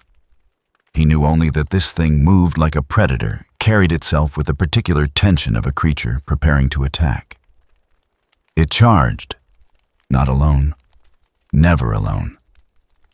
From the forest emerged dozens more, their movements synchronized through synaptic connections that allowed the hive mind to control them like fingers on a hand.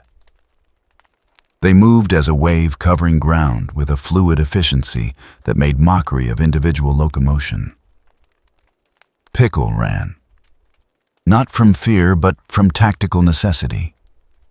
He recognized pack hunters when he saw them, understood that standing and fighting against such numbers meant death regardless of individual capability. He needed terrain that favored defense choke points, where numbers became liability rather than advantage. The forest provided. He climbed his body, remembering the art of ascending through branches, of using elevation to escape ground-bound threats. The Hormagaunts followed their claws, finding purchase on bark, their bodies designed for three-dimensional combat. But they were not as fast as him in the vertical space, their greater mass requiring more careful weight distribution. He reached a confluence of massive branches, a natural platform 40 meters above the forest floor. Here he stopped, turned, and prepared to make his stand. The Hormagaunts swarmed upward, hissing vocalizations that carried no language but communicated intent through pure hostile sound. The first to reach him died quickly. Pickle's strike crushing its skull casing and pulping the ganglion cluster that served as its brain. It fell, taking 3 others with it as its body tumbled through the canopy. But more came always. More, the hive mind spending its children without hesitation or remorse. Pickle fought with the efficiency of conservation, each strike targeting critical points, each movement designed to minimize energy expenditure. He had fought like this before in his ancient world, when pack hunters had cornered him and survival meant killing until they decided the cost exceeded the benefit. But these creatures made no such calculations. They felt no fear, no self-preservation instinct, no concern for individual survival. They were extensions of a collective will that cared only for biomass acquisition and genetic optimization. Death meant nothing. Only consumption mattered. They tore at him with claws designed to rend ceramite bit with jaws that could crack plasteel. Pickle gave ground incrementally, using the branch structure to limit how many could engage him simultaneously. His body accumulated damage. Chitin claws opening wounds across his torso and limbs.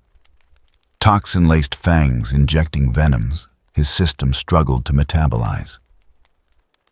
He killed 20, then 30. The bodies piled around him, creating obstacles that forced the remaining Hormagaunts to climb over their dead siblings. His arms grew heavy, his breathing labored his vision, narrowing as blood loss and exhaustion accumulated into critical mass. Then something changed in the swarm's behavior. The hormagaunts retreated, pulling back in perfect synchronization, creating space where before there had been only frenzied assault. Pickle tensed, recognizing the pattern. When pack hunters withdrew suddenly, it meant something larger was coming.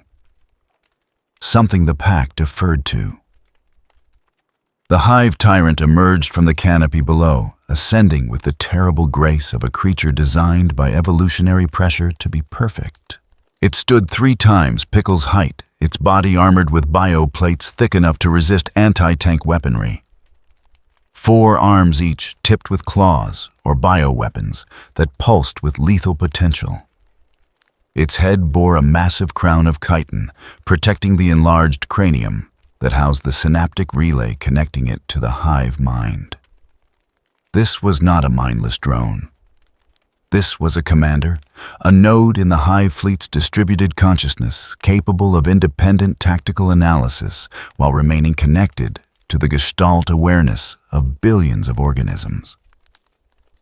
It looked at Pickle with compound eyes that held intelligence alien but undeniable. It saw him not as prey, but as data, as genetic material that had demonstrated unusual resistance to tyrannid assault. The hive mind calculated analyzing combat footage stored in its synaptic creature's memories, identifying patterns and capabilities that marked Pickle as valuable acquisition. The tyrant spoke not in language, but in psychic impulse that translated into approximation of meaning. Protein structures analyzed. Genetic deviation significant. Biomass acquisition priority elevated. Pickle did not understand the words, but comprehended the intent. This thing wanted to consume him, to break down his body, and extract whatever made him different, to incorporate his genetic advantages into the hive fleet's endless evolution. It would not be the first predator to make that attempt. It would not be the first to fail.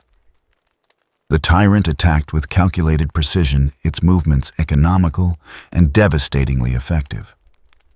One claw swept toward Pickle's torso, another targeted his leg, a third positioned to intercept his inevitable evasion. The coordination spoke of combat experience accumulated across 1,000 battlefields, of countless prey species, studied and countered. Pickle moved through the attacks, accepting a glancing blow from the claw targeting his leg, in exchange for positioning that let him strike at the tyrant's primary support limb. His fist connected with force sufficient to crack the bio-armor, creating fracture lines across the chitin plate. The tyrant barely registered the damage, its pain receptors so thoroughly suppressed that injuries that would incapacitate mammals produced only tactical data. They fought across the canopy branch to branch the structure, groaning under their combined mass. The tyrant pressed its advantage, using its size and reach to control distance, preventing Pickle from closing to grappling range, where human flexibility might overcome tyrannid strength. Its bioweapons discharged periodically, spitting acid or launching borer beetles that attempted to burrow into Pickle's flesh. Pickle dodged when he could, accepted hits when he could not. The acid burned, eating through layers of skin. The beetles bored shallow holes before his immune system recognized them as threat and destroyed them through inflammatory response. None of it stopped him. Pain was information. Injury was data.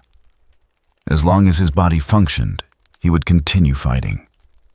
The tyrant recognized this quality, registered it as remarkable, but not unprecedented.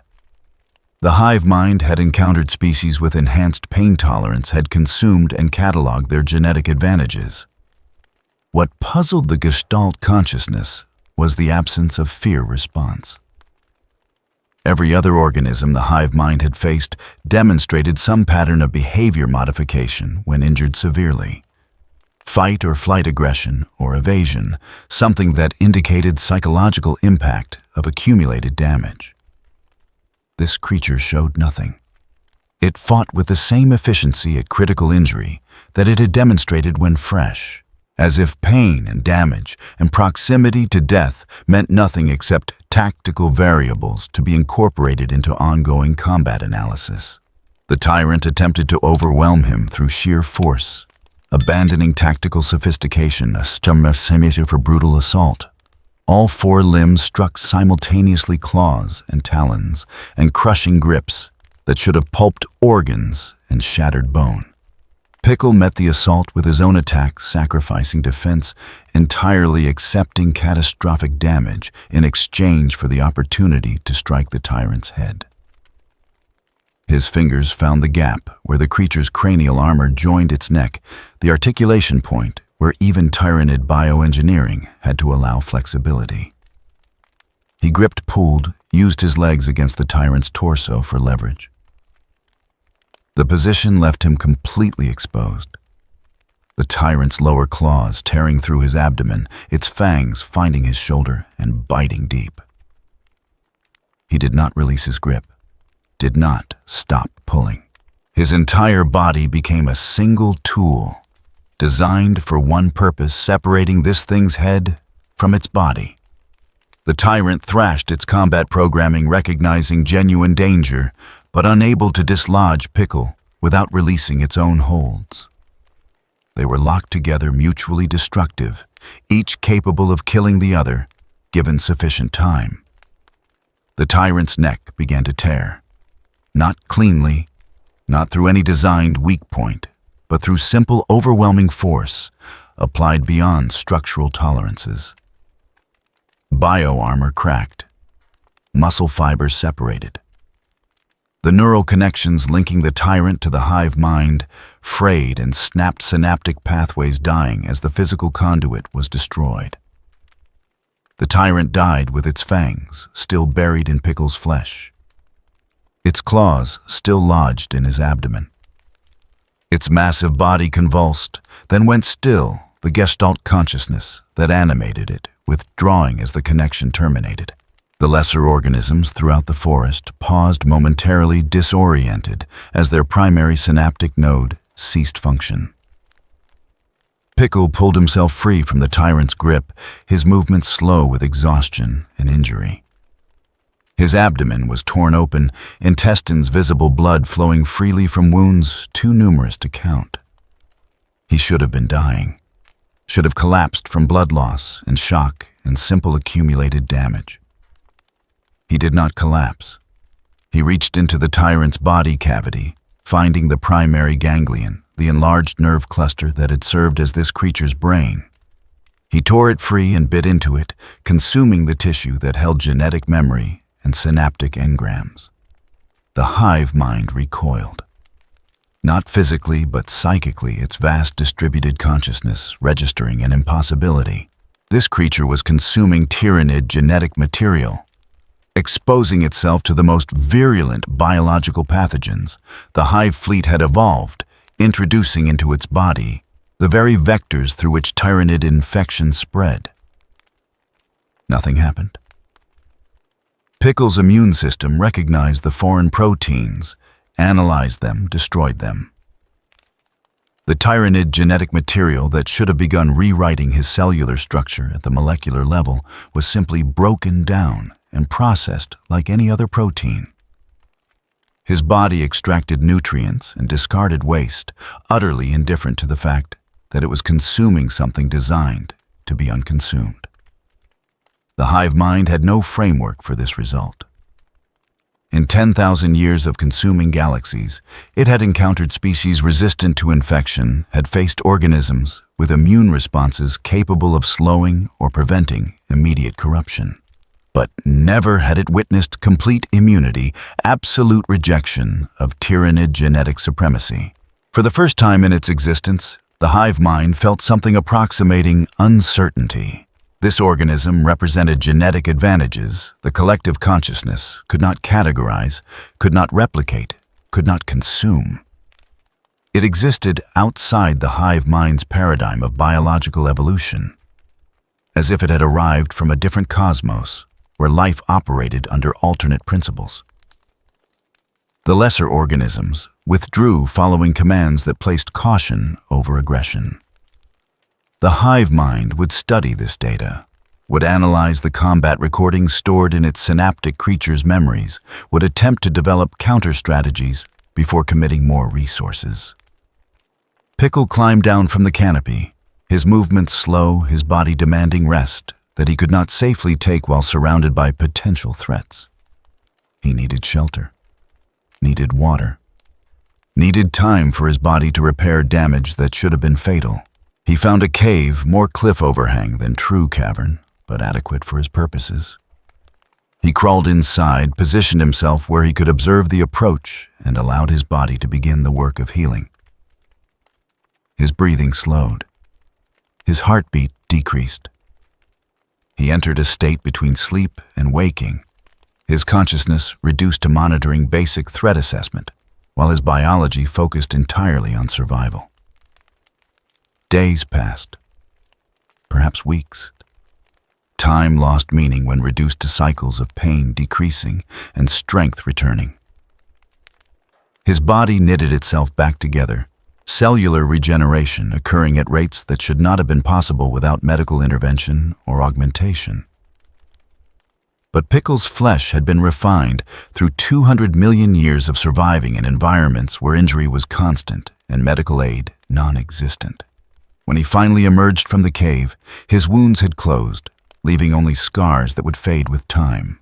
The forest was quiet, the tyrannid organisms maintaining distance, the hive mind still processing the implications of his survival.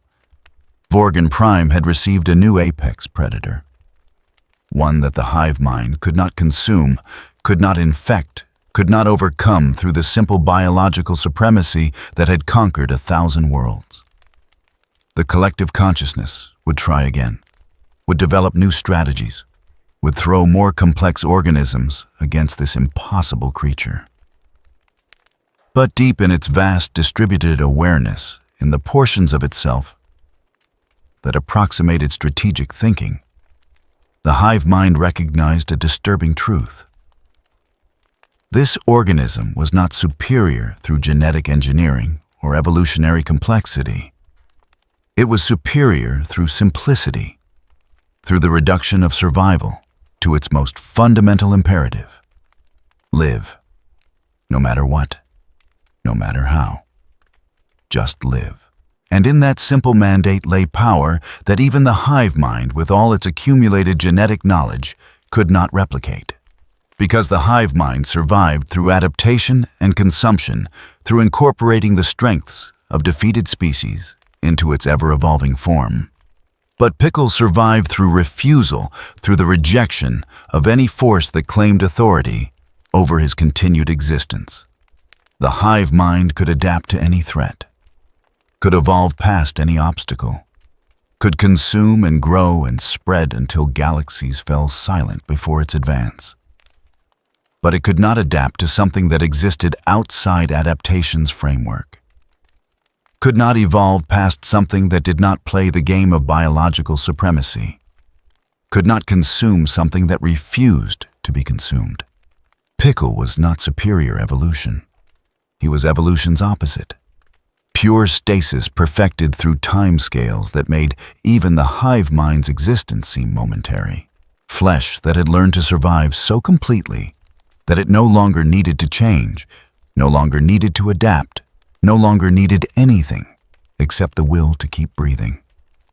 And that simple, savage determination was absolute.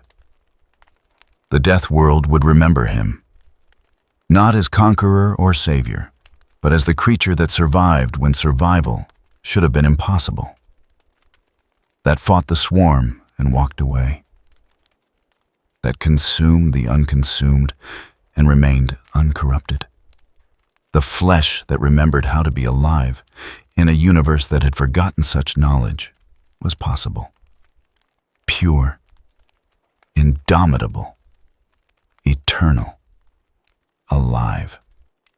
The survivors found him 3 months after the Hive fleet's retreat. They were the remnants of Vorgan Prime's population humans who had lived on the Death World for generations, their bodies adapted through natural selection and genetic drift to survive in an environment that killed the weak before they could reproduce. They were hunters and gatherers, their technology reduced to what could be maintained without supply lines from the greater Imperium. Their faith a simplified version of the Imperial Creed, filtered through generations of oral transmission. They discovered Pickle near the caves where he had made his territory, surrounded by the bones of creatures he had killed and consumed. Tyrannid remains mixed with the skeletal structures of Vorgan Prime's native predators, creating a charnel ground that spoke of systematic hunting and methodical consumption.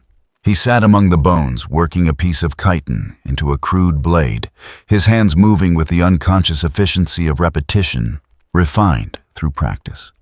The survivors watched from the tree line, their bodies pressed against bark, their breathing controlled to silence. They had learned to observe predators before engaging them, to assess threat, before committing to fight or flight. What they saw confused their understanding of natural hierarchy. This creature was human in basic form, bipedal and proportioned like the images of mankind that adorned their shrine temples. But it moved wrong, existed wrong, its presence creating a gap in the natural order they could feel, but not articulate. The Death World's apex predators avoided this area, their territories carefully maintained to exclude the space Pickle occupied. Even the tyrannid organisms, those few that remained after the Hive fleet's withdrawal, kept distance from the creature that had killed their leader. The survivor's eldest, a woman whose scars spoke of decades surviving Vorgan Prime's hostility, made the decision to approach.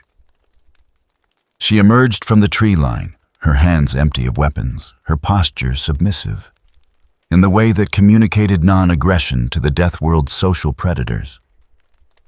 Behind her, the rest of the group remained hidden, ready to flee if her approach triggered attack. Pickle registered her presence, his body tensing reflexively, then relaxing as he assessed threat level. Single individual, no weapons, visible body language suggesting caution rather than aggression. Not prey, not predator. Something else. He returned to working the chitin, his attention divided between the task and monitoring the approaching human. The eldest stopped at what she judged to be safe distance, close enough to communicate, but far enough to react if the creature charged. She spoke in low Gothic mixed with local dialect, her words carrying the particular cadence of someone who had learned language through oral tradition rather than formal education. We saw you fight the sky beasts, saw you kill their father form. You saved us, saved our children, saved our world. Pickle did not respond, did not look up from his work. Her words were sounds, complex vocalizations that carried meaning he could not parse. In his time in his world, communication had been simpler. Gestures and postures and vocalizations that conveyed immediate information. Food here, danger there, mate available. Threats spoken in body language rather than constructed language. The eldest continued interpreting his silence as divine contemplation rather than incomprehension. The sky beasts came when the burning eye opened above. They consumed everything. Took our livestock, our crops, our people. We prayed to the Emperor, but the Emperor is distant. His light does not reach this far. But you came. You fought when we could not fight. You are the Emperor's answer to our prayers. She knelt, pressing her forehead to the ground. In the gesture of ultimate submission the Imperial Creed taught was proper before divinity. Behind her, the other survivors emerged from hiding and mimicked her posture, dozens of humans prostrating themselves before the creature they believed had been sent to deliver them. Pickle finally looked up, his expression unreadable. He saw the postures recognized submission when presented with it. This was not threat. This was surrender without combat, the behavior of prey animals, acknowledging a predator's dominance. He had seen it before in herbivores that froze when cornered in smaller predators that exposed their throats to avoid fighting. He stood the sudden movement, causing several survivors to flinch. He approached the eldest, each step measured, non-aggressive, but purposeful. She remained prostrate, her faith absolute, her conviction that this was divine testing unshakable. Pickle reached her, stood over her prone form, and nudged her with his foot. Not violently, but with the clear intent of making her rise. She interpreted this as command to stand rising, with the shaking limbs of someone who believed they had just been touched by something holy. Her eyes met his, and she saw in them nothing that matched her expectation of divinity. No benevolence, no judgment, no awareness of theological significance. Just the simple awareness of a creature that existed entirely in the present moment. The survivors began leaving offerings. Food they could not spare, water precious on a world where clean sources were scarce weapons they had crafted through months of labor. They placed these items at the edge of Pickle's territory, arranged them with the care of ritual significance, and retreated to safe distance to observe whether their god would accept the sacrifice. Pickle examined the offerings with practical interest. The food was acceptable proteins and nutrients his body required. He consumed it without ceremony, breaking bones to access marrow-tearing meat with teeth designed for the purpose. The weapons he tested, determining their balance and edge retention, keeping those that met functional standards and discarding those that did not. The survivors interpreted acceptance of offerings as divine approval, interpreted his testing of weapons as sacred examination of their craftsmanship. They began constructing a shrine at the boundary of his territory using stones and bones and whatever materials Vorgan Prime provided. The structure grew, slowly accumulating significance through addition rather than design, becoming a physical manifestation of their desperate need for protection in an environment that killed without mercy. 3 months after the first contact, the missionaries arrived. They came in a shuttle that descended through Vorgan Prime's atmosphere. Like a falling star, its hull scarred by atmospheric entry, but intact, its engines running on fuel reserves that would not last another week. The missionaries were Adeptus Ministorum preachers, whose purpose was spreading the imperial creed to worlds on the Imperium's fringes, ensuring that even death worlds maintained proper theological understanding. Brother Preacher Matthias led the delegation, his augmetic voice amplifier, allowing him to project sermons across distances normal lungs could not achieve. He had spent 40 years bringing the Emperor's light to worlds that existed in partial darkness, had converted populations, and established proper worship structures. Vorgan Prime was listed in his mission briefing as a world requiring reinforcement of imperial faith, its population having drifted toward heretical practices during their isolation. The shrine the survivors had built was his first evidence of such drift. He examined the structure with growing alarm, his trained eye identifying elements that violated proper iconography. The bones arranged in patterns that suggested veneration of death rather than celebration of the Emperor's sacrifice. The offerings placed with positioning that indicated appeasement rather than worship.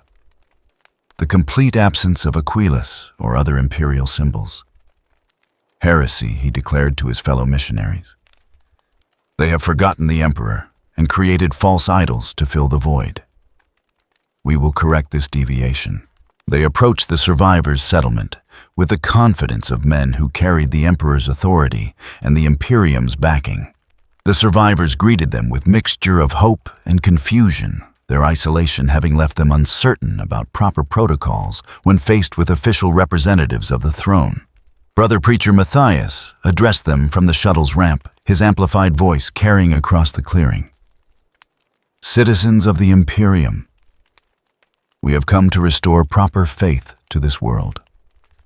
We have received reports of heretical worship of devotion directed toward false idols rather than the God Emperor of mankind. Such deviation cannot be tolerated. You will abandon these practices immediately and return to orthodox belief. The eldest stepped forward, her weathered face showing confusion rather than guilt. We worship the one who saved us, the one the Emperor sent when we prayed for deliverance. He killed the sky beasts, protected our children. The Emperor works through him. Matthias descended the ramp, his robes embroidered with scripture, his Crozius Arcanum held like the weapon it could become. The Emperor works through his servants, through his space marines and his guardsmen and his faithful priests.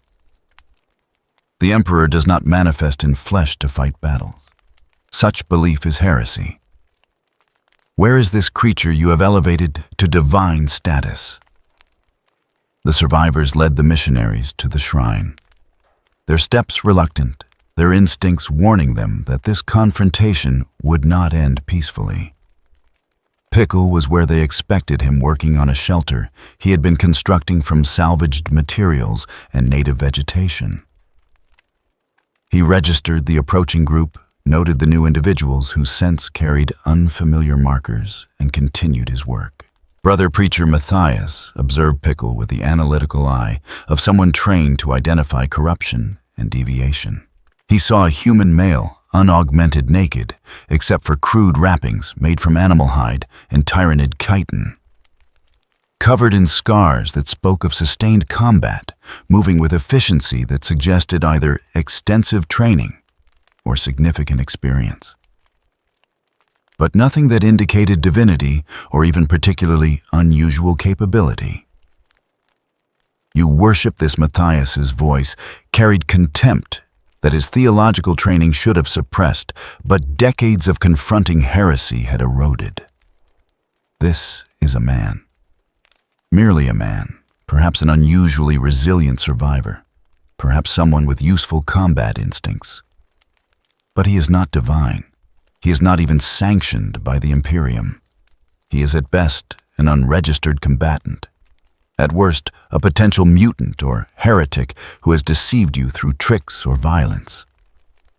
The eldest opened her mouth to protest, but Matthias raised his hand for silence. We will evaluate this creature's purity. If he is truly faithful to the Emperor, he will submit to examination and prove his devotion. If he refuses, he reveals himself as heretic and will be dealt with accordingly. The missionaries approached Pickle's position, their formation suggesting authority and expectation of compliance. Matthias raised his Crozius, not threateningly, but prominently, ensuring the symbol of imperial authority was visible. In the name of the God Emperor of mankind, I command you to kneel and submit to examination. Pickle looked up from his work, his eyes tracking from the Crozius to Matthias's face, then to the other missionaries. He recognized threat presentation when he saw it. These new humans carried themselves like the metal things had carried themselves on the metal world with the particular tension of dominance challenge. They wanted submission, wanted him to acknowledge their authority. He returned to his work, dismissing them with the same indifference he showed toward non-threatening animals that wandered near his territory. Matthias interpreted this as deliberate defiance, his theological training insisting that all humans recognized imperial authority when properly presented. I said kneel. He struck his Crozius against the ground, the power weapon's disruption field crackling with energy. You will submit to the Emperor's authority or be declared heretic. Pickle stood finally, giving the missionaries his full attention. They wanted confrontation, wanted dominance established. He understood such challenges had faced them countless times from creatures that thought size or weapons or numbers granted them authority to command his behavior. He charged, not with sophisticated tactics or calculated strategy, but with the directness of a predator eliminating a threat to its territory. Matthias barely had time to register movement before Pickle closed distance, his speed incompatible with expectations of baseline human capability. The brother preacher raised his Crozius to strike the powered weapon capable of pulping armored targets. Pickle caught the weapon mid-swing, his hand wrapping around the Crozius's haft, gripping it, despite the disruption field that should have torn flesh from bone. He felt the energy field trying to unmake the molecular bonds in his tissue, felt pain that should have forced him to release his grip. He maintained hold twisted and wrenched the weapon from Matthias's augmetic hand. The brother preacher staggered backward, his voice amplifier projecting confusion and alarm. The other missionaries moved to intervene, drawing stub pistols and shock maul's weapons designed for crowd control and enforcing compliance. They surrounded Pickle, their formation textbook, correct their doctrine tested across 1,000 worlds, where populations had required forceful conversion. Pickle dropped the Crozius and attacked the nearest missionary before they could coordinate response. His fist struck the man's throat, crushing his trachea, following up with a strike to the temple that ended consciousness instantly. He moved to the next target, accepting a shock maul hit to his ribs that sent electricity coursing through his nervous system. The pain was intense, disorienting, designed to incapacitate through overwhelming sensory input. He powered through it. His body had survived injuries far worse than neural disruption, had learned to function despite pain that would have killed softer organisms. He grasped the missionary wielding the shock maul, used the man's own weapon against his companion, then broke his neck with efficiency that spoke of practiced motion. The remaining missionaries broke their training insufficient to overcome the reality of watching 3 colleagues die in seconds.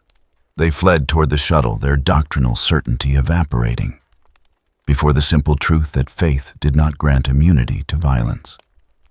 Matthias retreated with them, his augmetic legs carrying him faster than unmodified limbs could manage his voice. Amplifier projecting prayers for the Emperor's protection that the Emperor did not provide. Pickle pursued to the edge of his territory, then stopped watching as the shuttle's engines fired and lifted the survivors toward orbit. He did not chase further. The threat was neutralized, driven from his space. Pursuit beyond his established territory would require energy better conserved for necessary activities. The survivors watched in silence, their faith simultaneously confirmed and complicated. Their protector had defended them against the Imperium's representatives, but had killed those who carried the Emperor's authority. Such actions could only mean one thing in their theological framework. Their protector was greater than the Emperor's servants, therefore closer to the Emperor himself, therefore divine by definition. They increased their offerings, built the shrine larger, began carving prayers into stones and leaving them at his territory's boundary. Pickle ignored these actions, neither encouraging nor prohibiting them. The offerings of food were useful.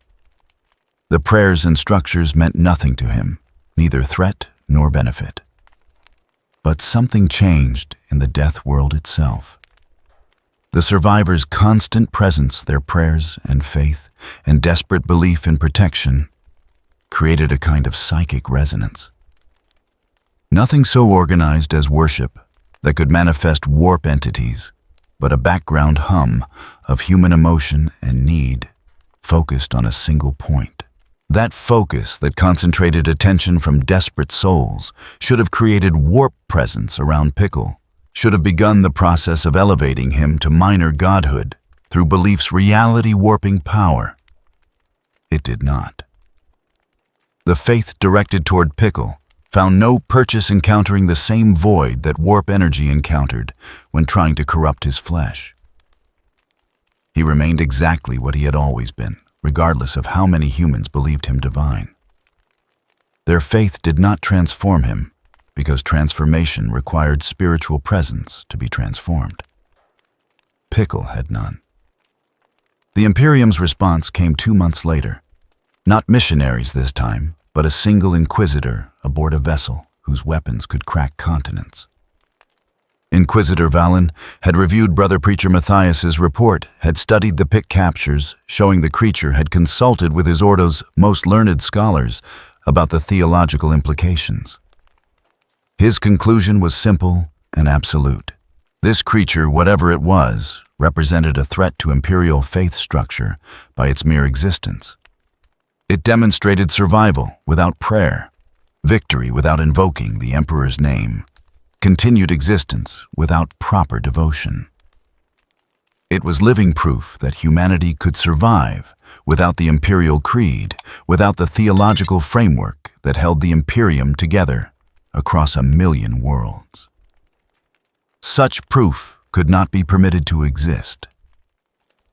But Inquisitor Valen was cautious where Brother Preacher Matthias had been zealous. He did not descend to confront the creature directly. Instead, he remained in orbit, his ship's targeting systems focused on the region where Pickle had established territory. The weapon he prepared was Cyclonic Torpedo, a warhead designed for exterminatus when precision elimination was required. He transmitted a brief message to the Death World's population, his words carried on every frequency. Citizens of Vorgan Prime, you have been led astray by heresy. The creature you worship is not divine, but an abomination that threatens your immortal souls. It will be eliminated. You will return to proper imperial faith.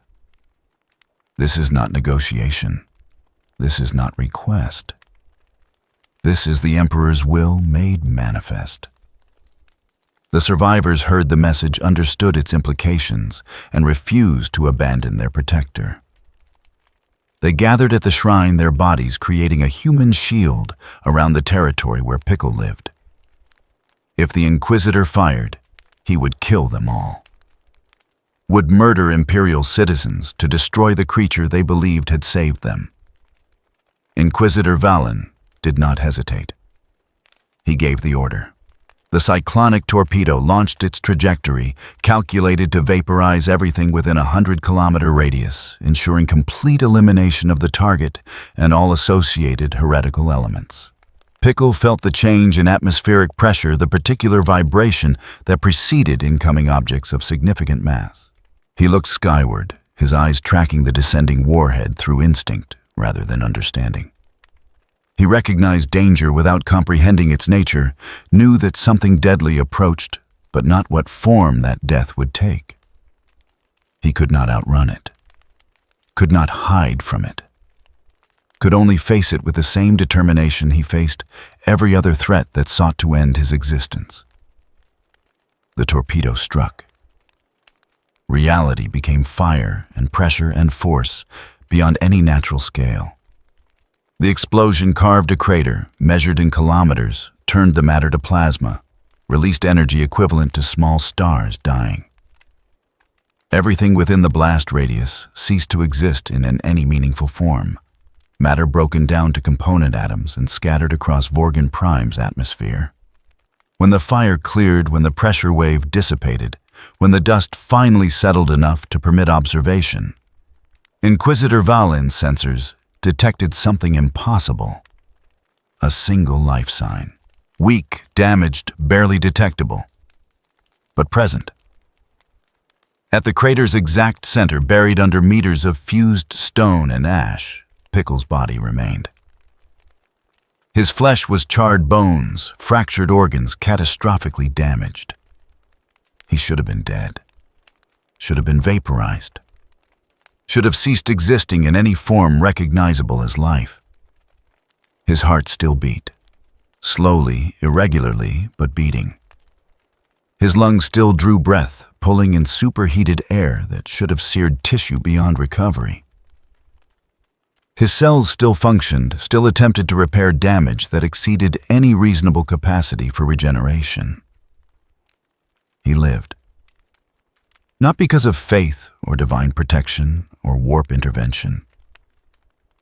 He lived because his body refused to accept that death was inevitable, that any injury could be final, that existence could be terminated through mere application of force.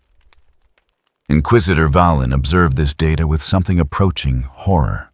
He had fired a weapon designed to eliminate demon princes and warp entities, had deployed force sufficient to crack continents.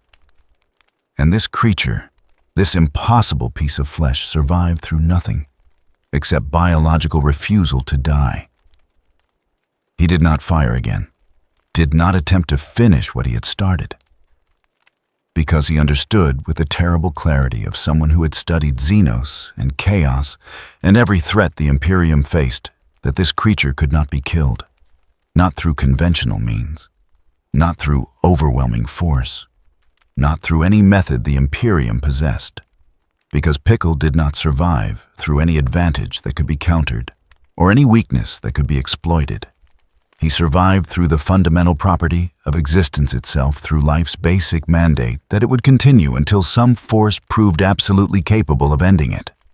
And no such force existed, not in the Imperium's arsenal, not in the warp's infinity, not anywhere in a universe that still operated under rules established when matter first coalesced from energy.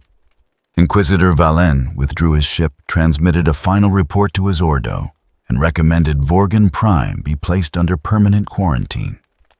No elimination, no continued assault. Just containment and observation, and the understanding that some things existed beyond the Imperium's capacity to control. The Death World fell silent. Its population, killed by the very authority they had sworn to serve, sacrificed to eliminate heresy their protector had never encouraged.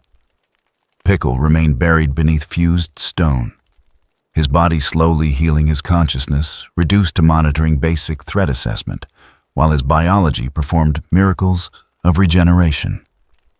Days became weeks. Weeks became months. Eventually, he would dig himself free, would emerge into a world empty of the humans who had called him divine, would continue existing, hunting, surviving, utterly indifferent to theological implications of his continued life. Because he was not a god, was not divine, was simply alive. And life, when reduced to its absolute essence, needed nothing except the will to continue existing. No worship required, no faith necessary. No belief or prayer or devotion could change the fundamental truth. Existence persisted because existence refused to end. And in that refusal lay power that gods themselves could not match. The Inquisitorial Investigation Fleet arrived at Vorgan Prime 6 months after Inquisitor Valen's withdrawal. 3 vessels, their hulls bearing the seals of multiple Ordos, their holds filled with weapons and warriors, and the certainty that no mystery could withstand sufficient application of Imperial authority. They came expecting resistance, prepared for combat, armed with protocols developed across 10 millennia of confronting the inexplicable. They found silence. The Death World turned in its orbit, as it always had, its surface unmarked by the catastrophic violence that should have scarred continents. The crater from the cyclonic torpedo had been reclaimed by Vorgan Prime's aggressive ecosystem vegetation, growing through fused stone predators, establishing territories in the basin the weapon had carved. Nature, indifferent to human violence, had simply continued its work of covering everything with life. High Inquisitor Krail commanded the investigation from his flagship's Strategium, his augmetic eyes reviewing data streams with the precision of someone who had spent 2 centuries parsing truth from chaos. The cyclonic strike had been recorded by multiple sensor arrays, its yield confirmed by atmospheric analysis. Sufficient force to eliminate anything biological, anything material, anything that operated under natural law. Yet Inquisitor Valen's final report insisted something had survived. A single life sign detected at Ground Zero, weak but undeniable. The report had been classified at the highest level, shared only with those whose clearance permitted knowledge that could break faith or shatter doctrine. Krail had read it 17 times, each reading, confirming the impossibility it described. He dispatched survey teams to the crater, warriors clad in sealed armor and armed with weapons designed for every contingency the Imperium had cataloged. They descended through atmosphere that had been superheated to plasma temperatures 6 months prior, their instruments detecting nothing except normalized environmental readings. No radiation beyond baseline cosmic exposure, no lingering energies or warp contamination. Just a death world doing what death worlds did, killing anything insufficiently adapted to survive. The first team's Vox transmission came through clear and professional. Landing zone secure. Proceeding to crater center. Atmospheric readings, normal. No hostile contacts. They found the shrine first, or what remained of it. The structure the survivors had built their desperate monument to salvation, they believed had come in flesh rather than faith. The cyclonic blast had reduced most of it to scattered fragments, but enough remained to identify its purpose. Stones carved with prayers in simplified gothic. Bones arranged in patterns that suggested veneration rather than disposal. Offerings that had been consumed or weathered beyond recognition. The team leader, a veteran stormtrooper whose service record spanned 4 decades, transmitted his assessment. Evidence confirms human habitation consistent with reported timeline. Structure appears non-standard, possibly heretical in origin. No survivors detected. Proceeding to primary objective. They descended into the crater, their route marked by equipment that monitored everything from warp fluctuation to seismic activity. The crater's walls were smooth glass, where heat had fused stone beyond its melting point, creating a bowl kilometers across and hundreds of meters deep.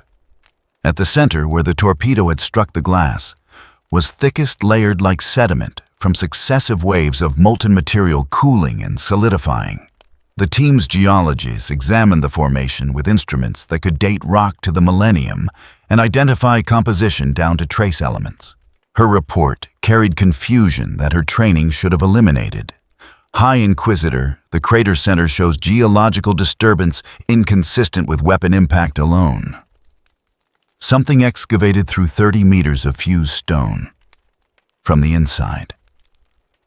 Krail absorbed this information, his tactical subroutines calculating possibilities and discarding those that violated established reality. Nothing survives direct cyclonic impact. Nothing excavates through fused stone without tools or energy signatures we would detect. Yet the evidence suggests both occurred. The excavation was visible once they knew to look for it, a tunnel carved through impossible material, with no marks suggesting mechanical boring or thermal cutting. The walls were smooth but irregular, as if something had simply pushed through stone that should have required industrial equipment to penetrate.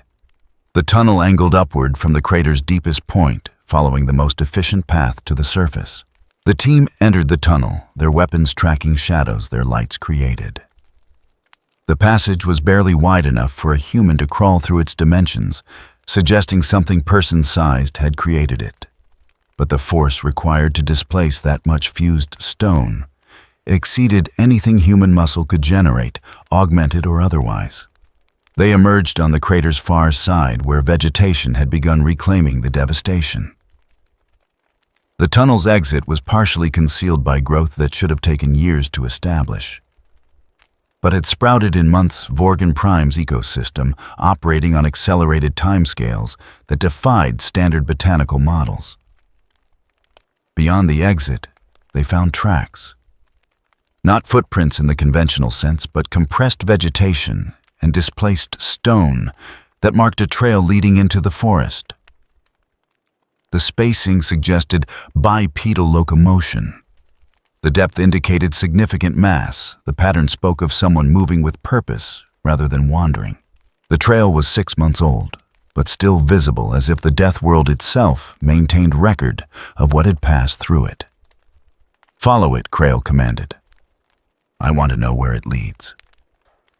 The trail wound through Vorgan Prime's hostile ecology, following paths that suggested intimate knowledge of safe routes and dangerous territories. It avoided areas where the Death World's apex predators established dominance, circumvented regions where tyrannid organisms still maintained presence, selected terrain that balanced concealment with movement efficiency. The team tracked for 3 days their supplies, managed with military precision, their progress steady but cautious. They encountered the Death World's native dangers creatures that attacked anything that entered their territories. But they also found evidence that something else had passed this way recently, creating a corridor of relative safety through simple elimination of threats. On the 4th day, they found him. The valley was impossibly green, a pocket of ecosystem prosperity in a world defined by hostility. Trees grew without the twisted patterns of constant survival stress, their canopy filtering sunlight into dappled illumination that suggested peace rather than perpetual warfare. Water ran clear through streams that should have carried toxins or parasites. The air carried sense of growth rather than decay.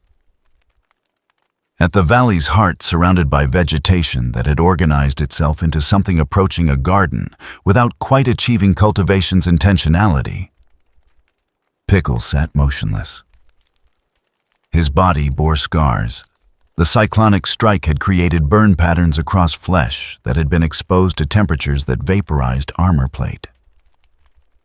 But the wounds had healed tissue, regenerating with efficiency that left marks, but no lasting damage. He was working on something, his hands moving with the focus of someone completely absorbed in immediate task. The stormtroopers established perimeter, their weapons trained but not firing their Vox channels, carrying uncertainty to the flagship above. High Inquisitor target acquired. Single humanoid subject baseline appearance, showing no hostile intent. No weapon signatures detected. Subject appears to be crafting something. Krail activated visual feed from the team leader's helmet camera, his augmetic eyes parsing the image with analytical precision. He saw a human male engaged in activity that suggested tool use and planning capability. The subject was working plant fibers into rope with technique that indicated understanding of material properties and functional design. Sophisticated motor control, abstract thinking capability. But nothing that suggested the impossibility Valen's report described. Approach and establish communication, Krail ordered. Exercise caution. Do not engage unless threatened. The team leader advanced his posture, non-aggressive, his weapons lowered but not holstered. He cleared his throat, the sound carrying in the valley's unusual quiet. By authority of the Imperial Inquisition, identify yourself. Pickle looked up, his eyes tracking to the armored figures surrounding his space. He registered their presence the way he registered any potential threat, assessing numbers and capabilities and intent. They were not attacking. We're maintaining distance. We're making sounds that suggested communication rather than challenge. He returned to his work, dismissing them as he had dismissed the survivors' prayers and the missionaries' demands. They were not prey, not predators, not immediate threats, therefore not relevant to his current activity. The team leader tried again, his voice carrying the authority of someone unaccustomed to being ignored. You are in violation of inquisitorial quarantine. This world has been designated restricted. You will submit to Imperial custody and provide explanation for your presence. No response. Pickle continued working his fingers, tying knots with unconscious efficiency, his attention focused on the task with completeness that suggested either extreme discipline or absolute inability to care about external authority. The geologist approached from a different angle. Her posture less confrontational, her voice pitched for conversation rather than command. We detected your passage through the crater, through 30 meters of fused stone. Nothing should survive what you survived. Nothing should be able to move what you moved. How did you do it? Pickle finished the knot he was working, tested its strength, then began on the next section. The question meant nothing to him. The words were sounds complex, but meaningless, carrying no information his mind could parse into actionable data. The team maintained position for 6 hours, attempting communication through every means their training suggested. Direct address displayed picked images, simplified gothic, even mathematical sequences that might transcend language. Pickle ignored all of it, continuing his work with the patience of someone who measured time in seasons rather than hours. Eventually, the team leader made decision that his training warned against, but his instincts insisted was necessary. He approached within arm's reach, close enough to touch close enough that any attack would be impossible to defend against. He extended his hand, palm open, the universal gesture of non-aggression that transcended species and culture. Pickle looked at the offered hand, his expression unreadable. He had seen such gestures before in his ancient world, social predators extending trust or establishing hierarchy through physical contact. He understood the intent, if not the specific cultural context. He extended his own hand, matching the gesture. Their hands met. The stormtrooper's armored gauntlet against Pickle's scarred flesh. For a moment they maintained contact, two beings from different ages of humanity's existence, acknowledging each other across a gap measured in evolutionary time. The stormtrooper felt calluses that spoke of hand-to-hand combat and manual labor. Felt strength in the grip that suggested capability far exceeding visual assessment. But also felt something else. Something his augmented nervous system registered as notable. No body temperature variation. No micro tremors indicating stress response. No acceleration of pulse that proximity to armed soldiers should trigger in any normal human. This creature existed in a state of absolute physical calm. Its nervous system displaying the kind of control that took Space Marines decades to master, and Pickle apparently achieved without conscious effort. He withdrew his hand, stepped back and transmitted his final assessment to the flagship. High Inquisitor subject displays human baseline physiology with anomalous capability retention. Demonstrates tool use and abstract reasoning, but no language comprehension. Shows no aggression, no fear response, no recognition of Imperial authority. Recommend continued observation rather than containment attempt. Crayel reviewed the data, consulted with his advisors, accessed archives that contained 10,000 years of Xenos and mutant classifications.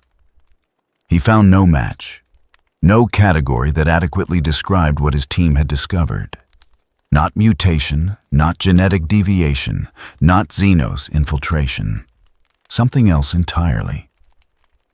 He made the decision that his Ordo would debate for decades afterward. Establish permanent monitoring station at system edge. No interference. No contact. No further investigation. And transmit the classification that would ensure this world received attention from only the most senior Inquisitors. Vorgan Prime was designated Omega-level quarantine. Not because of immediate threat, not because of chaos, corruption, or Xenos presence, but because something existed there that the Imperium could not categorize, could not control, and most importantly, could not kill. Something that had survived everything the 41st millennium could deploy against it and emerged utterly unchanged, utterly indifferent, utterly impossible to affect through any means the Imperium possessed. The investigation fleet withdrew their departure as silent as their arrival had been. Behind them, Vorgan Prime continued its rotation, its surface bearing witness to the eternal truth that life persisted regardless of ideology or authority or force. Years became decades. Decades became centuries. The monitoring station recorded data, transmitted reports, observed the death world with sensors that never blinked. They tracked the single life sign that moved through the forests, hunted the predators, avoided the remnant tyrannid organisms, and existed with the simple constancy of geological processes. Pickle did not age, did not weaken, did not change in any measurable way. His body maintained the same efficiency it had demonstrated when he first emerged from the salt, as if time itself had no authority over flesh, that had already survived 200 million years. The valley where he had established territory transformed gradually, not through deliberate cultivation, but through his presence altering the ecosystem's balance. Predators learned to avoid the area. Vegetation grew more robust without constant predation. Water remained clean without the usual parasites that infected Death World sources. It became a pocket of peace in a world defined by violence, not because Pickle imposed peace through force, but because his mere existence created space where survival did not require constant warfare, where life could exist without perpetual combat, could thrive through simple persistence rather than aggressive competition. Other creatures recognized this quality, though they could not articulate it. Small animals established territories near his own, benefiting from the protection his presence provided without understanding why predators avoided the area. Plants grew in patterns that suggested response to favorable conditions rather than constant adaptation to threat. The Death World became less deadly in that one specific location. Not through any deliberate action, not through technology or terraform or conscious effort, but through the simple reality that where Pickle existed, violence became optional rather than mandatory. On Terra, in the throne room where the Emperor maintained his eternal vigil, something stirred. Not the Emperor himself, whose consciousness ranged across the galaxy through the Astronomican's light, but something in his awareness, some fragment of attention drawn toward the distant Death World where an impossibility had established itself. For 10,000 years, the Emperor had witnessed humanity's struggle, had seen his sons fall to corruption, his Imperium calcify into the very tyranny he had sought to prevent, his species reduced to desperate survival through faith and violence. He had maintained the endless battle against chaos, had burned 1,000 psychers daily to sustain his consciousness, had endured beyond any reasonable definition of life. And in all that time, he had never encountered anything quite like what existed on Vorgan Prime. Flesh that needed nothing he provided. Life that persisted without faith or protection or divine intervention. Humanity in a form so pure and simple that it existed beyond his capacity to affect or improve. The Emperor, who was God and man, and something between both, felt something he had not experienced in millennia. Not approval or disapproval, not judgment or blessing, but recognition. Recognition of what humanity had been before he had uplifted it, before he had guided it toward greatness, before he had imposed purpose on species that survived through simple refusal to die. A smile touched lips that had not moved in 10,000 years. Brief, barely perceptible, but present. And in that smile was acknowledgement that some things existed beyond even his authority, that life in its purest form required nothing.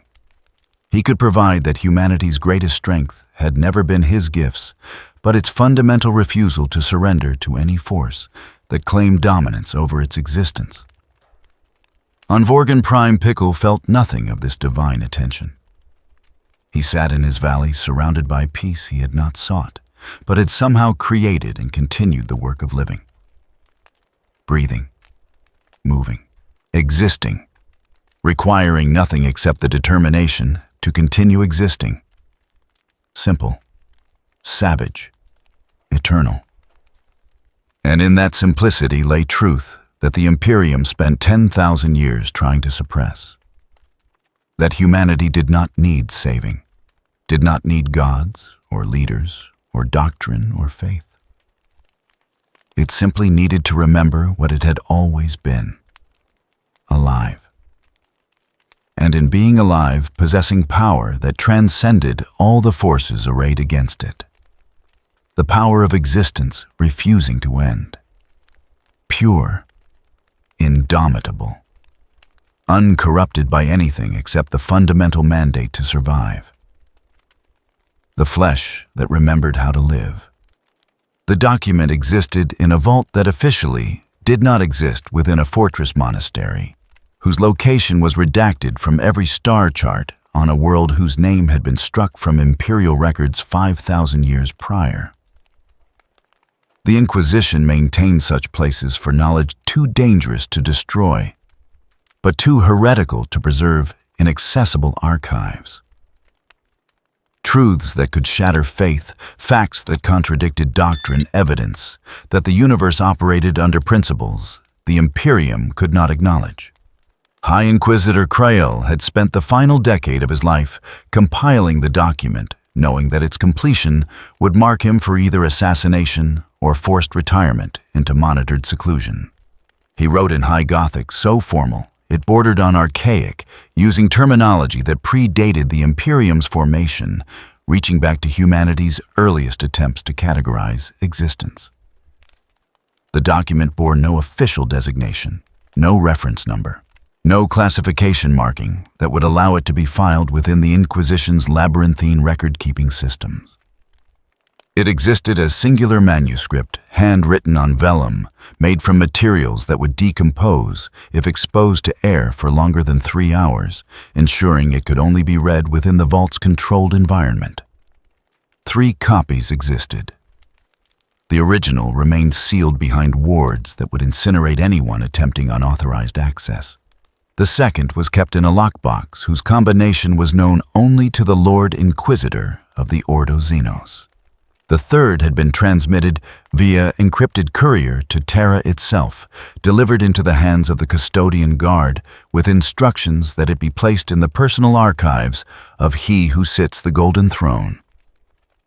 Whether the Emperor had read it, whether he maintained capacity for such mundane activities, whether he cared about the implications it described, these questions remained unanswered. The custodians had accepted the document without comment, their golden armor reflecting light that did not quite illuminate what lay behind their expressionless helms.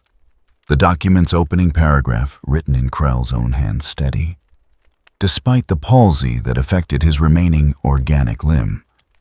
Let it be known to whatever authority reads this text that what follows represents 2 centuries of investigation, 17 research teams, dispatched 43 scholars consulted, and resources equivalent to the tithe of a hive world expended. The conclusions herein are not speculation or theory, but observable fact verified through every method the Imperium possesses for validating truth. That these facts contradict established doctrine is not evidence of error in observation, but indication that doctrine itself may be incomplete. What followed was testimony that read like scripture written by someone who had lost faith but retained intellectual honesty. Krael documented everything: the Mechanicus's initial discovery and the chrono drive's catastrophic failure. The entity's emergence from salt that predated human civilization by epochs. The systematic destruction of Scutarii forces and the annihilation of a Death Watch kill team whose members had faced demon princes and tyrannid hive tyrants without defeat. He included picked captures, though the quality was poor sensors struggling to process information their programming insisted could not be real. Images of Pickle standing among dead space marines, his body covered in wounds that should have been fatal. Footage of the daemon's head being torn from its shoulders, warp essence dissipating like smoke when denied spiritual presence to corrupt. Thermal recordings of the hive tyrant dying the hive. Mind's synaptic connections severing in patterns that suggested genuine confusion. The most disturbing section documented the cyclonic strike and its aftermath. Krael included energy readings from the torpedo's detonation, mathematical proofs that nothing biological could survive such temperatures and pressures. Geological surveys of the fused stone crater showing composition consistent with material exposed to sustained stellar core temperatures. And then, in handwriting that grew smaller, as if he struggled to write what came next, the evidence of survival. The tunnel excavated from beneath. The life sign detected 6 months later, unchanged, undiminished, as if nuclear fire was merely another environmental condition to be endured rather than absolute termination. Crail wrote, "The entity designated Pickle for lack of any name it provides or comprehends represents an impossibility that persists through simple indifference to what should be impossible. It does not survive through enhanced biology or genetic modification. It does not heal through augmentation or warp intervention. Analysis of tissue samples obtained through covert means shows baseline human DNA with mutations consistent with extended temporal exposure, but nothing that accounts for observed capabilities. It survives because it does not comprehend that survival should be difficult. It endures because it lacks the cognitive framework to understand that endurance has limits. It persists because existence is the only state it recognizes as valid, and no force we possess can convince it otherwise." The document continued for 30 pages, each paragraph more heretical than the last, building toward conclusions that violated every principle upon which the Imperium was constructed.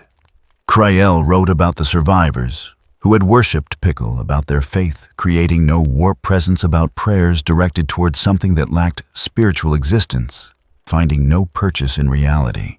He documented the missionaries' deaths with clinical precision, noting that the entity killed without malice or ideology, simply eliminating threats the way natural predators eliminate competition. No corruption, no cruelty, no indication of chaos influence or Xenos manipulation. Just violence as natural function, death as biological outcome of failed combat. The theological section was where Crael's writing grew most dangerous.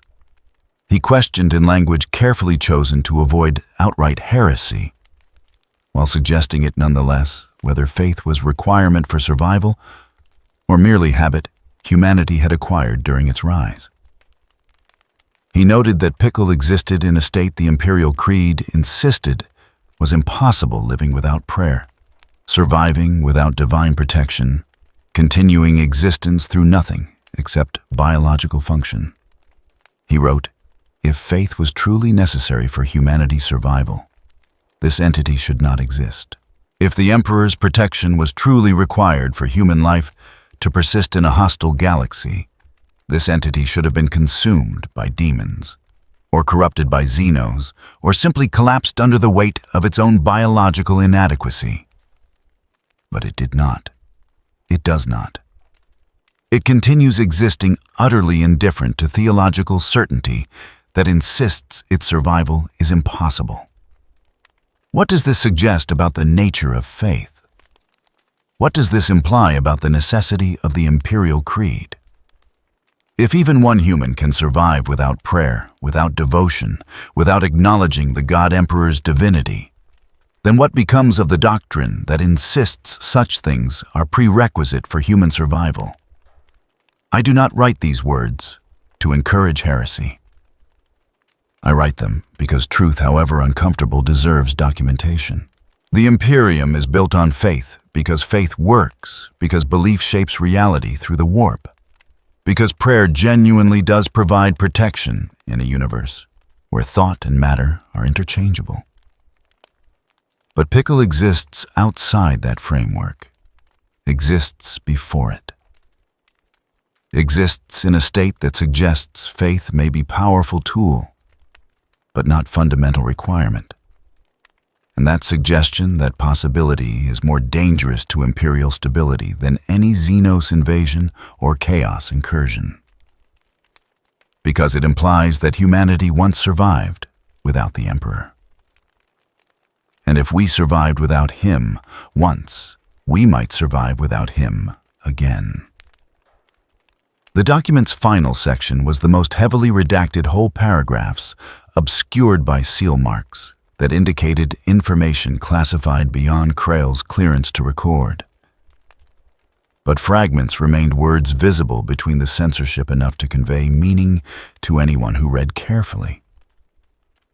The Emperor witnessed, acknowledged, smiled. Those 3 words scattered across paragraphs otherwise rendered illegible told a story that the Inquisition could not permit to be told openly. That the Emperor himself had observed this impossible creature, had registered its existence, and had responded with something approaching approval. The document ended with a passage that Krail had rewritten 17 times each version, attempting to balance truth with loyalty, honesty with heresy, observation with orthodoxy. Let it be recorded that on the Death World, designated Vorgan Prime, something exists that should not. Not Xenos, not mutant, not demon. But human in the way humanity existed before the Emperor, uplifted us before the dark age of technology corrupted us, before we learned to depend on anything except our own fundamental refusal to surrender to a hostile universe. It is dangerous. Not because it threatens the Imperium directly, but because it threatens the ideology upon which the Imperium depends. It is living proof that faith is choice, rather than necessity, that humanity can survive through simple biological persistence, rather than theological devotion. I recommend it be left undisturbed, not because we cannot eliminate it, though I suspect we cannot, but because it serves as reminder of what we were and warning of what we might become, if we forget that survival at its core requires nothing except the will to continue surviving. It is not our enemy. It is not our ally. It is simply alive in a way that we have forgotten how to be alive. And in that simplicity lies truth that 10,000 years of imperial doctrine cannot suppress. Life persists. Not because of faith or technology or divine intervention, but because existence refuses to end. Because flesh, when reduced to its most fundamental imperative, knows only one command: survive. And in that command lies power that even gods must acknowledge. The document was signed with Krail's seal, marked with his gene print, dated according to imperial calendar, but also according to the older systems that counted from humanity's first emergence on Terra. As if he wanted to emphasize that what he documented predated the Imperium itself, reached back to times when humanity was simpler and perhaps stronger for that simplicity. Below his signature, a single line in script, so small it required magnification to read. The being known as Pickle defies classification. He is not man, not God, not Xenos. He is what we were before we learned to lie. The vault sealed behind wards and locks and protocols that ensured centuries might pass before another living soul read what Krail had written. But knowledge once committed to record possessed its own form of persistence. The document would survive, would wait, would remain available for whatever distant age might need its testimony. In the galaxy beyond the Imperium continued its eternal war against threats that sought to extinguish humanity. Space Marines fought and died and were reborn through gene seed harvesting. The Imperial Guard deployed to 1,000 worlds, their faith absolute, even as their lives proved disposable.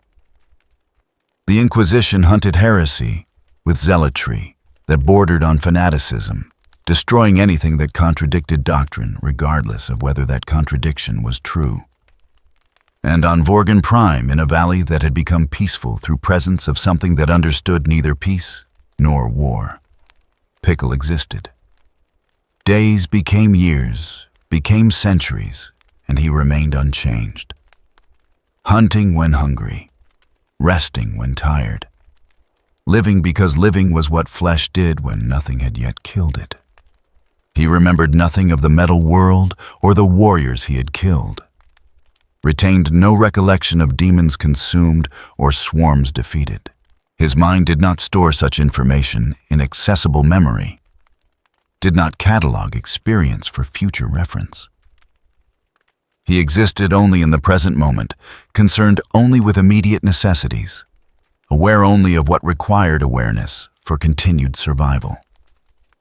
In a universe defined by memory and history and accumulation of knowledge, he was the ultimate simplicity. The reduction of consciousness to its most basic function. The proof that thought did not require self-reflection, that awareness did not demand contemplation, that existence could persist without any of the complexity that humans associated with human existence. He was what remained when everything else was stripped away. When technology failed and faith faltered, and even hope proved insufficient. When nothing was left except the fundamental biological imperative to keep breathing until the next breath to keep moving, until the next step to keep existing, until existence proved absolutely impossible. And because existence never proved impossible, because no force in the universe could generate absolute proof that continued life was not option, he continued. Simply, eternally, inevitably. The flesh that remembered how to live. The proof that humanity needed nothing except itself. The testament forbidden and sealed and hidden that survival required no God, no technology, no doctrine, only the refusal to die. And in that refusal power that transcended anything, the 41st millennium could deploy against it. Pure, indomitable, eternal, alive.